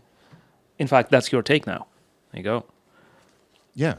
Well, Jorma Kaukonen there's a quote of his that I love where he once said in an interview, "Make a mistake enough times and it becomes an arrangement." Repetition legitimizes. Yeah. Cats and Jammers here. How are you doing? I get to see you twice in 2 days. Hello. Cats and Jammer, for those of you who don't know, used to be this wonderful streamer who then disappeared. Oh, I thought and they stopped being apparently wonderful. It was because she'd gotten eaten by a tree. Okay. And she had to contact the local council of wizards to try to get the tree vanquished, I think, so that she could go back to streaming. Have you heard I'm of? getting that story correct. There's this wonderful. This is a shout out. There's this wonderful account on Instagram called Tree Harp. This might be up your alley, Cats. It's just this guy who goes around and he puts strings on trees, and then plays them. Does he have to get permission from the local council to do that? He gets permission from the tree. Oh. I think it is legit just tree harp on one word. It's pretty cool looking. I don't think, well, maybe he does, because it is on social media and it is very public. But it is really Yeah, he really might nice. be violating a local statute, and then he'll have to do a more traditional performance for the broadcast. Yeah. Oh, it's tree_harp. There you go. It's very hippie, and I like it. Tritone subs are not music. Are you willing to die on this hill? Are you willing to fist fight me for it? I don't even know what I'm standing for, but I'm standing up for it. Let me do that. Tritone subs are this very jazz thing that, to me, I always tend to talk about those when I'm referencing the epitome of over-intellectual, pretentiousness. Tim Minchin has this quote that I keep repeating a lot. It is kind of about religion, and I don't have a direct opinion on it, on specifically that topic, but he was talking about creationists, people who think that God just created everything instead of actually being evolution and everything, and he goes, but those people say, but really evolution is just a theory, which makes me hope that they think the same way about the theory of gravity and they can just float away. Well, most people don't understand this, and this is true about music as well when we talk about how it's music theory. Because, if you say, okay, well, a triad, it's a chord that's 3 notes, but you don't have to play those notes to make a chordal sound. So the idea is that the theory is not about what it is, it's about how it works. Yeah. That things, when you drop something, it accelerates, I think, at 9 meters per second squared. That's not a theory. That's what happens when you drop something. but the idea that, well, the gravity is called by the bending in space time of the weight of the mass of the Earth. That's the theory. Is that what's causing it to drop at that rate? Something gets played or something happens that's interesting, and you go, "Oh, this is cool. Here's why." But you can also just play it and not go, "Here's why." That also works. And you could be wrong about why. I was enthralled with the Mahavishnu Orchestra when I was, in my teens, and I wanted to know, how do you make that kind of sound? And one thing they did a lot was a lot of odd meters. So I learned how to play on odd meters. But there's a lot of people who play odd meters who don't create the feeling of Mahavishnu Orchestra. Oh, yeah. So, the theory of why does it sound like that, you have to, and I think that's what makes all of these things thorny, is that it's all of that stuff, the tone of the instruments, the instrumentation, the tempos, the keys, all of those things create that feeling. Music is kind of an imprecise science, and it can be approached from different angles, and you can have different theories about why certain things are the way that they are, and it doesn't make them all of them incorrect. Some of them probably are, but you can have multiple opinions or multiple ways to describe something. That's there. Yeah, like I have multiple opinions and multiple ways of describing why you are the way you are. I have one overarching theory. But this is exactly my point. Like, I could have a lot of theories about how Vivi turned out to be the way he is and why he's the way he is, but those are just theories. But the fact is that he's a very shallow and cryptic individual. That's not a theory. That's the way things are. Sometimes you have to treat yourself to good things. It's my dose of crypticness. Yes, very pithy. Yes, it was quite. Yeah. So I think we learned something today. I think we did. Yeah. I'm not sure what it was, but pretty sure we learned something. I'll get back. I'll get back to you on that. Yeah. I think I did learn something. It's a very nice time we're having. I'm enjoying this. Thanks for having me. Does anybody have any other questions or comments? Vollux always has something. Best debate on Twitch since Twitch been introduced. I'm not sure if I would even call it a debate, because I don't know what position On the grounds of on anything. on the grounds of ignorance, having not really seen any other Twitch debates, this is the best one. And yes, Kat, we learned about tree harp. That's probably the most important thing. Here's another one. Sax Squatch. It's a Sasquatch who plays the sax. Look him up. You can get a cameo from him. That I learned yesterday, actually. Wow. And I think this is another thing that, it's a theory. We can't really prove it. But, Vivi has said that he doesn't know as much music theory as me. And it sounds like he spends a lot of time on social media, which I don't. So maybe that has something to do with how much music theory one can learn. It definitely does, yeah. It will be my downfall. Maybe already is. Is it a band or an herb? Both. Raising a Russian speaking that would be a great advert. You know? Let's see. Ozempic, is it a band or an herb? Favorite Russian or Ukrainian or Slavic food dish? Pelmeni. Always, all day, every day. They're dumplings. They're dumplings with meat. They're not that complicated. Get it with sour cream. Amazing. Dumplings? I thought dumplings were a Chinese thing. Dumplings are. Pelmeni is a form of that. They're smaller, and you boil them. They're not steamed. What are they called? Pelmeni. Oh, there you go. Snarf got it. Oh, okay. I had a friend who lived in Russia, and then he moved to Amsterdam to study, which again already is a bad way to do things. You're not going to study in Amsterdam. No one studies. But he did, and he said the thing I miss the most about Russia is just going out to the store and getting frozen pelmeni, so I can just cook them and eat them. They don't sell them there. You have to go to special Russian stores to get it. And they probably bag you a lot more for them then. Oh, for sure, yeah. Yeah. It's a niche item at that point.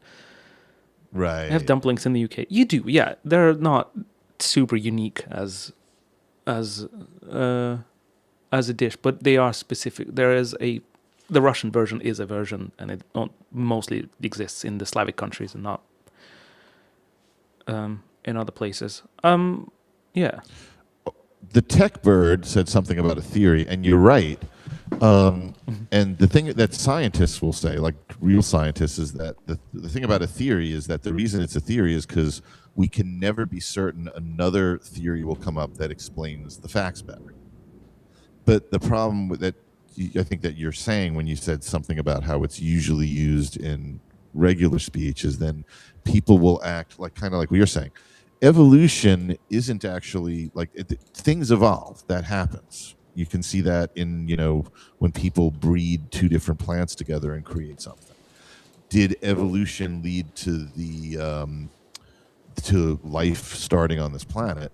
Well, that's a theory, and one of the reasons we can never prove it is because we don't have time machines. Yeah. Well, most of us don't. A theory in this case, I suppose, in what you're describing, is a way, an ongoing process of explaining something. This is what we know for now. This is the theory, but it's not all there is to it. There might be something else, and this is why scientists. Music theory. Yeah. There's the thing of too where because we're not necessarily explaining facts. We're just saying, oh, you put these things together and you get this, and it's very often genre and or culturally related. Like in most Western music, we use chords, and the main chords we use are triads. But if you look at some Asian musics, like Indian music or Balinese music, they don't use chords in that music. So now this idea of triads doesn't make sense in the theory of music applied to those cultures. Yeah. Music is here. How does it work? There are theories. I knew somebody, wonderful musician who moved to Southeast Asia and said that was one of the things they miss the most is that they don't really have triads over there. So now it's become a niche item, and you have to spend a lot of money when you go out to try to get yourself some triads. That's true, and when you get it, it's a lot more cryptic than. Yes, and triads are pretty fucking cryptic to begin with. That's true. You get these illegal books to explain it. Ugh. Yeah, yeah. The comedy of callbacks, folks. Humans will explore everything possible. I don't know. I don't know if we will. I don't know if we have that ability in us. It's been millions of years us trying to explain things, and all that's happened is we think we're right now, but everyone else before us thought that they were right, but they are actually wrong.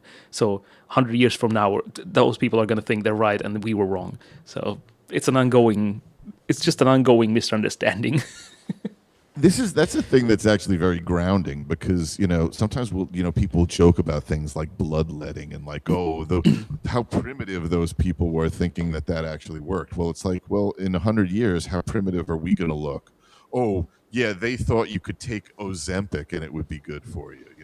How stupid. 50 years ago, cigarettes were advertised with health benefits and things. Smoke cigarettes today, become a real man. Yeah. There's some theories that are formed using extrapolation from the available evidence and weighing all the possible solutions and coming up with the most likely answer. So theories that are just vibes. Yeah, I know. Yeah, there are different meanings to that word.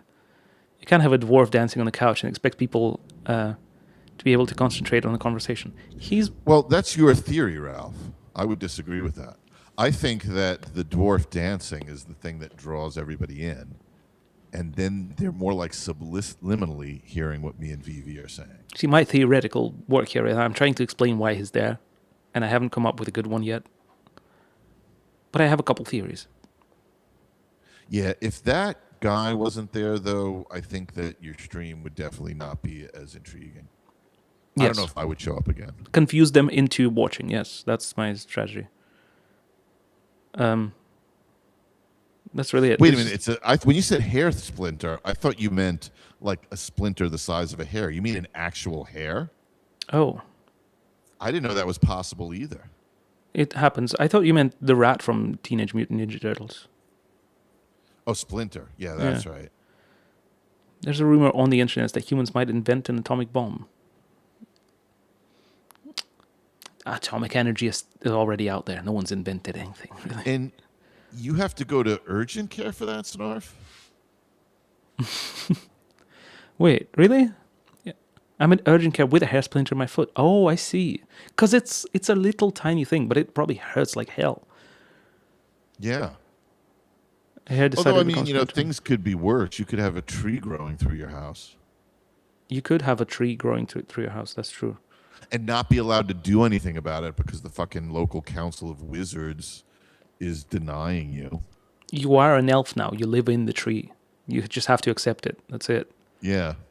Become one with the tree. Become Is the that all tree. you have to do to be an elf is to move into a tree? No, but if a tree chooses you at that point, you're selected. You're there. Huh. It's walking. You're a 'Cause I was foot doctor. always- I was thinking of trying to convert to Elvish, but I need to find a tree that looks at me then, huh? I believe there are multiple ways to approach that situation. It's just, yeah, there you go. You accept the honor. The honor. It's you got the easiest way. When Yeah. it's like the wizard. Oh, the one chooses the wizard. The tree chooses the elf. Yeah, it's not. That's something I have to worry about because I have a lot of hairs. I have a lot of hairs, but they're all really so do you. But they're all really long. So if you get a splinter, you just pull out the other side, the other way. It's like it's just gonna be sticking out. That's true. Yeah. So I guess this is another thing for people to learn is don't cut your hair. Yeah. Get a good instrument, wait for a pandemic, and don't cut your hair. I did shave my hair in the pandemic. 2020 first day I was laid off. I came back home and I had the clippers. I also had the wine. The very important aspect. Yeah. So what happened is I thought, oh, I'll just put a guard on it. I'll do it with a guard. And I started doing it with a guard, and then I took off the guard to clean it. Forgot to put it back on. Just kept going. So I was quite bold when I started streaming. I guess, yeah, I was pretty bold when I started. Clippers and wine are a dangerous combination. Well, Most things in wine are a dangerous combination. that's true. I was living dangerously at that time. I am no longer this way anymore. I use scissors and I do it like this. Because if it's a Without beard wine. hair, because those are sharp. Yeah, they are, and they're quite tough. I got in there after a new shaver last week. There you go. That's yep. So you got a new shaver. That was So your if first you hadn't mistake. You have gotten started a new shaving. shaver and drank the wine, Snarf, you probably wouldn't be in urgent care right now. Yeah. If you have And Cats and Jammer, if you had left the guard on and not drank the wine, you probably wouldn't be up a tree right now. See how much we learn? This is all music theory. this is all music theory. We're doing it. Put this in the book. That's illegal. Cats and Jammer was going to be a guest on Music Theory Hour, and then the tree happened. Tree hat, yeah. Sorry. I'm glad that you didn't get stuck up a tree, Vivi. Not yet. There's still time. The other night's still young.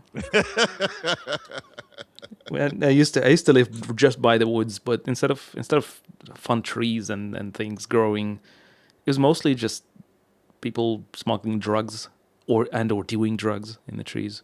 I heard a lot of stuff from it. A lot of inspiring sounds from the woods. So but when not, people are like going up in a tree to snort their Ozempic, that's what you're saying? not up in the tree. They were just going into the woods to snort their Ozempic. Yes. Ozempic wasn't even invented yet, but they were already doing it. Wow. Once the tree and I are on Well, with most- each other, yeah. Some of those drugs, I think, they get invented in, like, well, certain ones, like, for instance, acid, which got invented and people were just doing it. And then they said, okay, let's go in and make this illegal. And then they said, okay, now we're going to do some research on it and maybe we'll make it legal for practitioners to give to people in certain situations. So sometimes the drugs get invented, but they don't get the funky name until they become legalized. Yeah. Very important music theory stuff. Ralph is asking, I want to know what do you admire in each other? And I have an answer to that, actually. Oh, let's hear it. I admire your willingness. Well, I don't know if maybe it just happens to be this way, but your strangeness. you know, and the way that you don't seem to care about convention as much. Well, the hair is part of it, you know. And Um, especially nowadays with this whole AI apocalypse that we're having, it's it's really cool to find people who are just so unique in what they do, you know. And you are going to be the last holdovers of the non AI artist, you know. I here try to be sort of conventionally pleasing to people's ears, which, well, you also do, and you are pleasing to people's ears. It's not. It's a lot more unique, and I huh. like that. Take that AI, you Thank know. you. That, It's especially ironic because sometimes I feel like that's the thing that keeps me at a level of like, having 6 viewers at a maximum, having like, 4 people show up to a live gig. And I have been told throughout my career, people have said, stop doing, start doing it more the way that people are familiar with, do maybe just one thing in a traditional manner, et cetera, et cetera. But I've decided to go against that and you just do stick what I to want to you stick to your guns pretty well, and it's pretty good guns. do.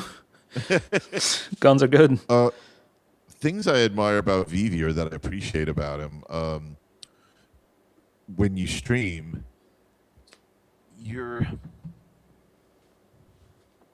most of the streamers that I know, I think, are like this, and that's why I know them. But you don't take it like too overly seriously. Like you don't seem like you're putting on an act and trying to be something so that you get viewers and subs and things. You seem to just be doing what you want to in the moment, and people will do stuff and say stuff in chat. Me, for instance, and you just make it part of the stream. I must And be silly. I have to. Otherwise, what's the point? I must be silly or I'll die. there was one time where, and I got there when you'd already started it, but you were doing Horse with No Name, but then you put up this graphic of this two-legged horse running around the racetrack that played through the whole time you were singing Horse with No Name.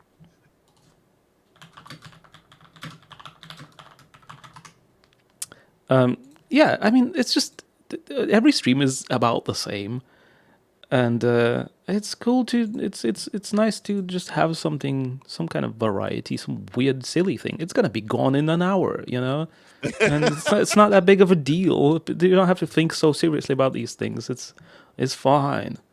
So, It's a reason I asked you about live performance because something that I've noticed is having been in the oh, Twitch universe for the past half decade. That's part of Twitch culture is that we hang out with chat while we're making music or whatever content we're creating. And I feel like when I'm playing in a live venue, I'm trying to do that. And sometimes audiences or the other bands on the bill don't necessarily get it, exactly. you know?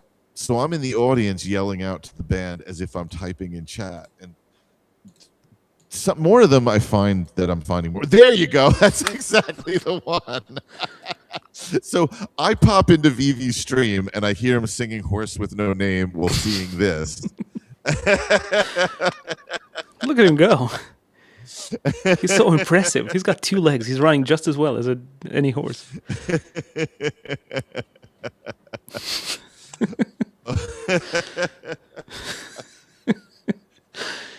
He's an inspiration to us all.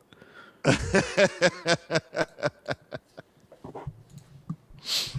fact that you were able to find that again so quickly. Oh, I just googled it up. It's fine. Yeah. But thrust punchers like that too. I love going onto his stream and just being silly in chat, and thrust puncher will totally play along with it, And or just do his own stuff, and while he's playing. by virtue of spending so much time on not even social media, it's mostly just the internet as a whole. You know, I'm not that active on social media. I just lurk it.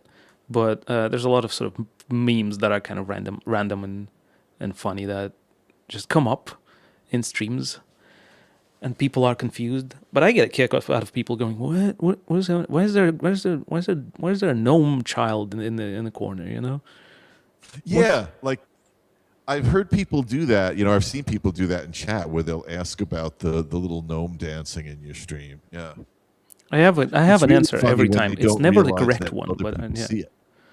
Oh, sorry. I have an answer to every question, every confused question, but it's never the right one. It's never a correct answer. There is no correct answer. Look at this guy. Yeah, just- they're all just theories. Yeah. We don't know. We don't know. There is no book to explain this. Yeah, You did that in my not chat even too. an illegal one. Before the tree took over. Aha. That's your default setting. That makes sense. Cats too, wonderfully, silly person. So many wonderful streamers here. In fact, do you Cats- mind if I do a bunch of shout outs? Oh, absolutely. Please do. I don't know if you'll be able to hear these because I don't know if this is how. I don't Oh, think yeah. you. Oh, fuck. Hang on. Because you get clips and things, right? Yes. But I forgot it's doing this thing. See, Dino in Where the it's not letting me. YouTube chat says, "Explain Cheesy Michael." I can't. I can. Cheesy Michael. He's cheesy. I can't do clips because it's doing this bullshit. I can't even see chat right now. Oh, Oh, what the fuck? Come on. How do I get out of this?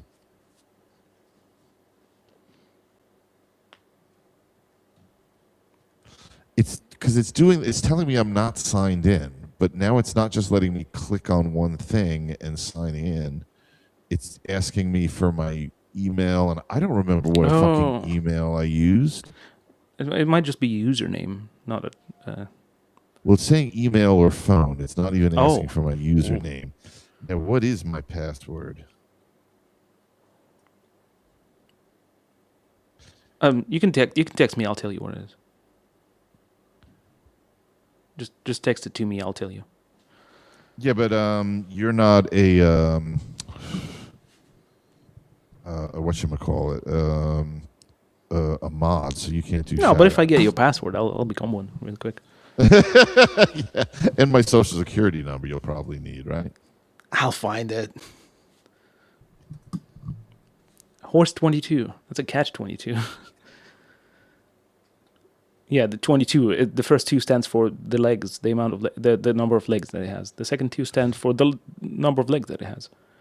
You see, what happened is they recently did an update on Streamlabs. And logged But you of out course, of it. when they updated it, they said, we're going to update it, and that's going to unsign you out of everything. Yeah. Oh, you are someone who's possibly could be interested in this, and I don't know if you know about this. The Streamer Song List website is rolling out a new version of it.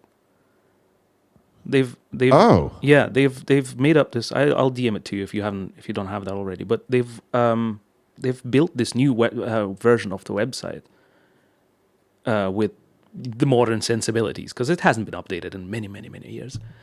So they have this new version, which they did run a beta version of it for a little while, and I think it's releasing either today or soon fully. So basically, that's going to fuck me up there because I'm going to have to sign into that and all of that. Just so you all know, this is yes. very important music theory thing. So I finally did get my password sorted out, and I used my phone number or email and put the password in. And when I signed in, it said, "You've never signed in using this method before, so now we need you to put in your username and your password." So then I did that, and it says, "We're going to send a code to your phone to make sure it's you." It's like, I just want to fucking sign into my Twitch account. Why do I have to do all of these things? And I still haven't gotten the code. The code sometimes takes a while. Could it be? Is it the same phone number? But I need to sign into Twitch right now. Yeah.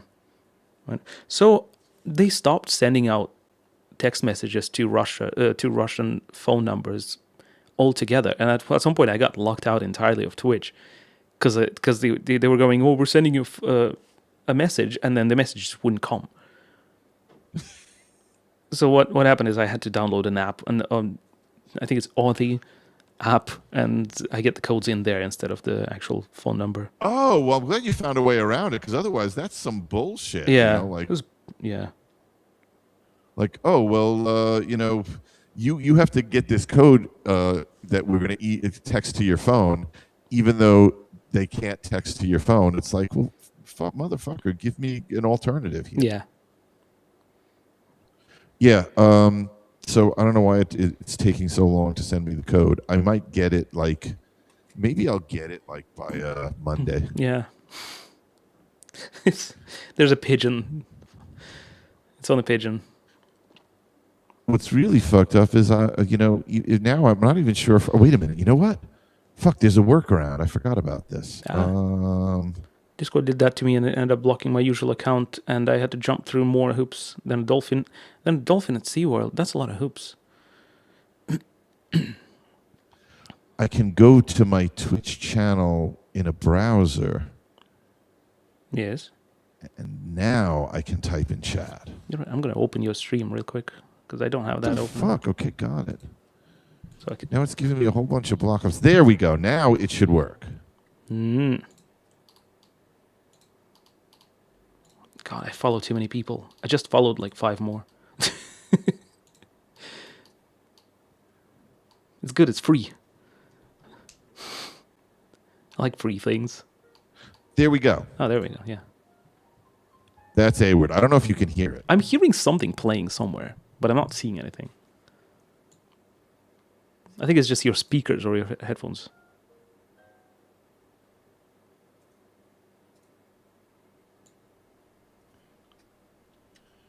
I opened your stream now. I can just watch that. I opened your stream. You could do that, yeah. That's Cat. This is Cats and Jammer. Oh, nice. There you go. Very elvish, yes. Indeed. I can see why the tree wanted to be around.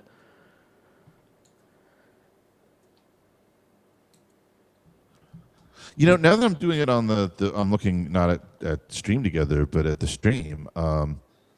I don't know whether you knew this, but there's this little green gnome dancing in the side of your screen. That one? Or is that just me that sees that? That's my... It's not showing me everybody's... Wait, it's showing me some people, but not everybody. There's people I want to shout out that I have to look you up. Oh. Okay, there's some music theory right there.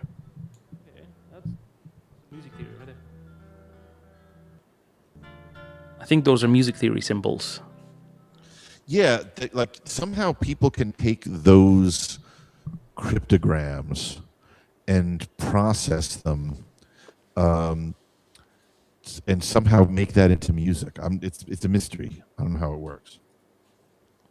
It's quite cryptic indeed. Exactly.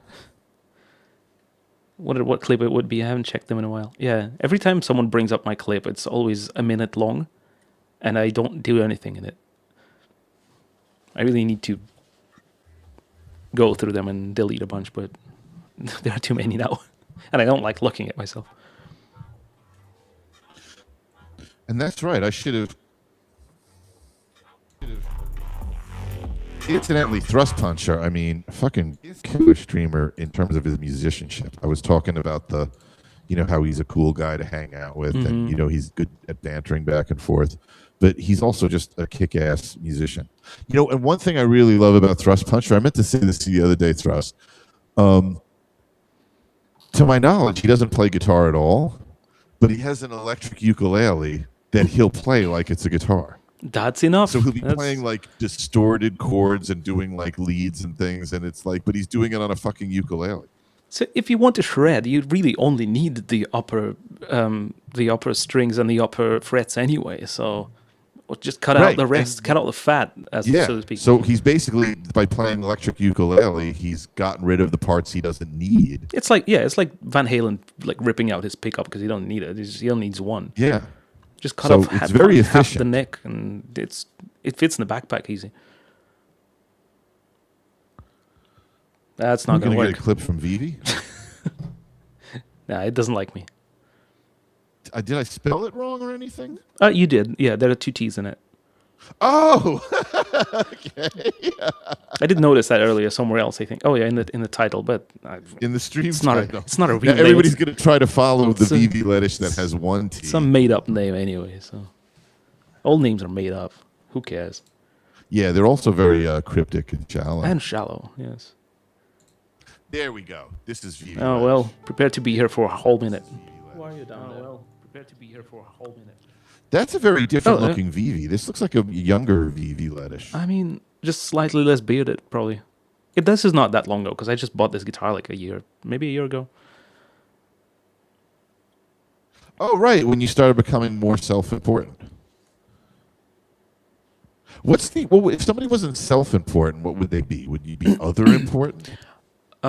Yes, people important. But I still haven't gotten that code, by the way. Who did I miss in terms of shouting people out? There's other streamers here, I think, that I didn't shout out because they didn't come up in my search. Let me know if you're a streamer who deserves a shout out so I can shout you out. oh yeah, Cats, thanks for following us. Cats and boots. A bonsai guitar, yes. Yeah. Oh, that's- I can that's shout out just- Snarf Music, even though they're not here. Yuka's bonsai guitar. I think a bonsai guitar is a tree harp. We've been through that already.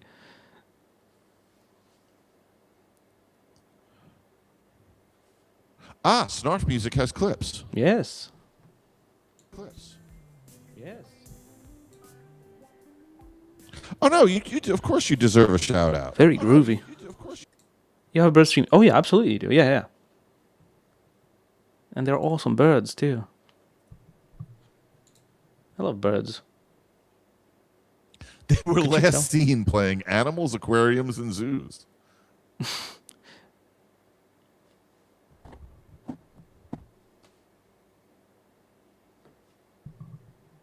Oh, yep, someone's coming up. Yeah, and that's interesting. I guess people who like animals and stuff. I'm more into trees, especially trees that encroach upon human environments. Think about this though. Animals encroach upon human environments a lot more than trees do. Yeah. Although some people would argue the opposite. Who was the guy? There's that famous quote about how, the strangers. animals keep going across the road. It's like, no, you built the road through where the animals are. Yeah, true. But I mean, if I come in, especially as a white person, if I come in and I claim a space, it's mine now. That's it. Yes, that is the white male rule. Yeah. It only works for white males, though, I think. Yeah. At least in America. Yeah, I don't know how it decides how long the clips are, Snarf. Oh, so it plays part of the clip, not the whole thing? It plays a certain amount and then moves on, yeah. I don't even notice I don't even know if they're always from the clips, because sometimes I think it actually goes to like VODs and just picks a random spot. It gets bored like Frank Zappa does. Yeah. It's like, oh, I don't really understand how any of this technology works. I'll have to curate the clip for that fits the time. Yeah, just cut them all down to 15 seconds. Exactly. Yeah. So we don't have to do Think of any it as work. if you want your clips to be like TikTok videos, you know? People are going to like bail off before half a minute anyway. Hey guys, look at this thing I found. Okay, bye. Exactly. Oh, are you a streamer, Volanu? Are we white male jokes now? When was I not? I look like Jesus on a good day. On a good day. For me, I look like Satan on a good day. Sorry, Santa. Same letters, probably same. Okay, I guess Volanu doesn't have clips, but follow Volanu anyway. Yeah, why not? They were last seen Am I playing pronouncing that nothing. right? See, Volux. I say Volux, but I don't. Could be just because it sounds like bollocks a little bit. That's why. That's intriguing, Cats, because cats and birds don't really get along. I, a yellow person streaming from Mars.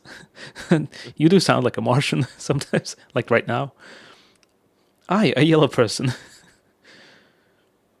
Despite being cat. Sorry, birds are- Snarf, I couldn't read to the end of your post. It was too long. I only got the first 5 words. Despite being cat, birds were my first love when I was a wee kitten. Ah. I only wanted to add clips to the shout-out function, particularly for the Coincidence Machine. If you have attention span longer than... What? With a bad sense of humor. Yes, Molyneux. Who should we raid into? I always leave it up to the guests to decide who the raid Well, target let's should look around. Let's see what's going on. I never know. And I spend about 5 to 55 minutes figuring it out every time. I would sometimes do polls. I still do, but polls are a terrible way of deciding a raid target because most people won't vote, and then when they do, there'll always be some jackass who will cast their vote so that there's a tie. So my streams are such that by the end of the stream, everyone's left, so I don't do polls. Oh, speaking of cats, let's do Jinjin music or Jinjin TV because we know Jinjin. Jinjin's on. Yeah, Jinjin's on. Jinjin. He's got cats aplenty, and also is a silly person just like us. By Jinjin YouTubers. was on this program. Oh, was she? Let me tell you something about Jinjin, though. So she said, I don't know if I should be on because I don't know a lot about music theory. And then on her stream, I had her playing a Lennon piano tune that I sent her the music to. Mm-hmm. And she sight read it, but then she says, but what about if we put this chord here? And what if we did this? And she started changing it to something else. I'm thinking, Jinjin knows quite a lot of music theory. Oh, yeah. Yeah. The thing about music theory, I'll tell you, is that it's kind of like what we said about how when you learn more, you find out that there's so much more. So because of that, everybody thinks they don't know a lot of music theory. Yeah, the more they study, the more they're confused. But then to a layman like me, they know a lot. Yeah. Yeah, that's right. Katz is going to do a stream with April 9th. Oh, nice. Because, and I think the way that came about is that Katz always likes to copy me.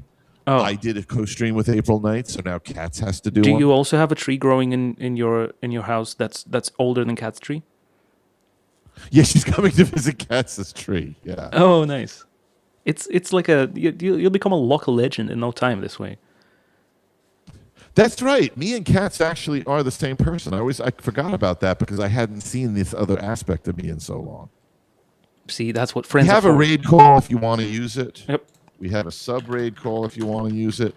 I also have.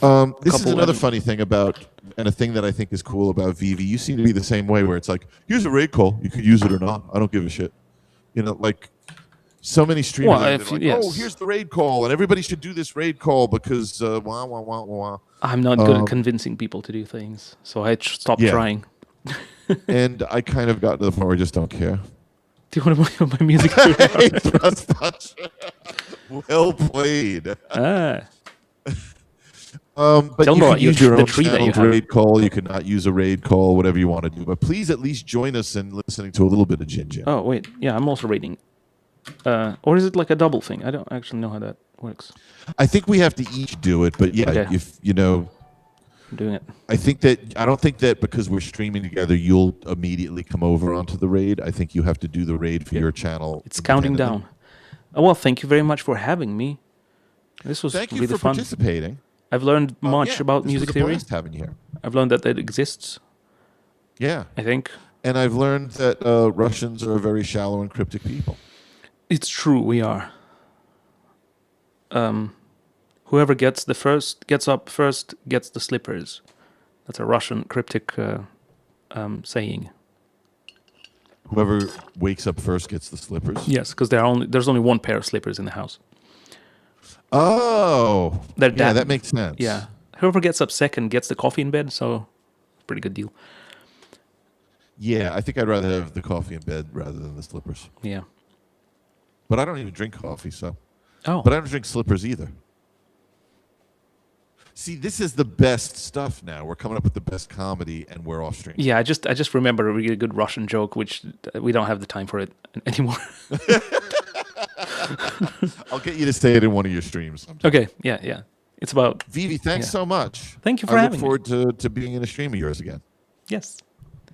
Bye, friends. Let's go. Bye-bye. The Tapachki, says Daniel. Yep. Bye, YouTube. Bye, Twitch. Bye, everybody. Bye. Ooh. Bye.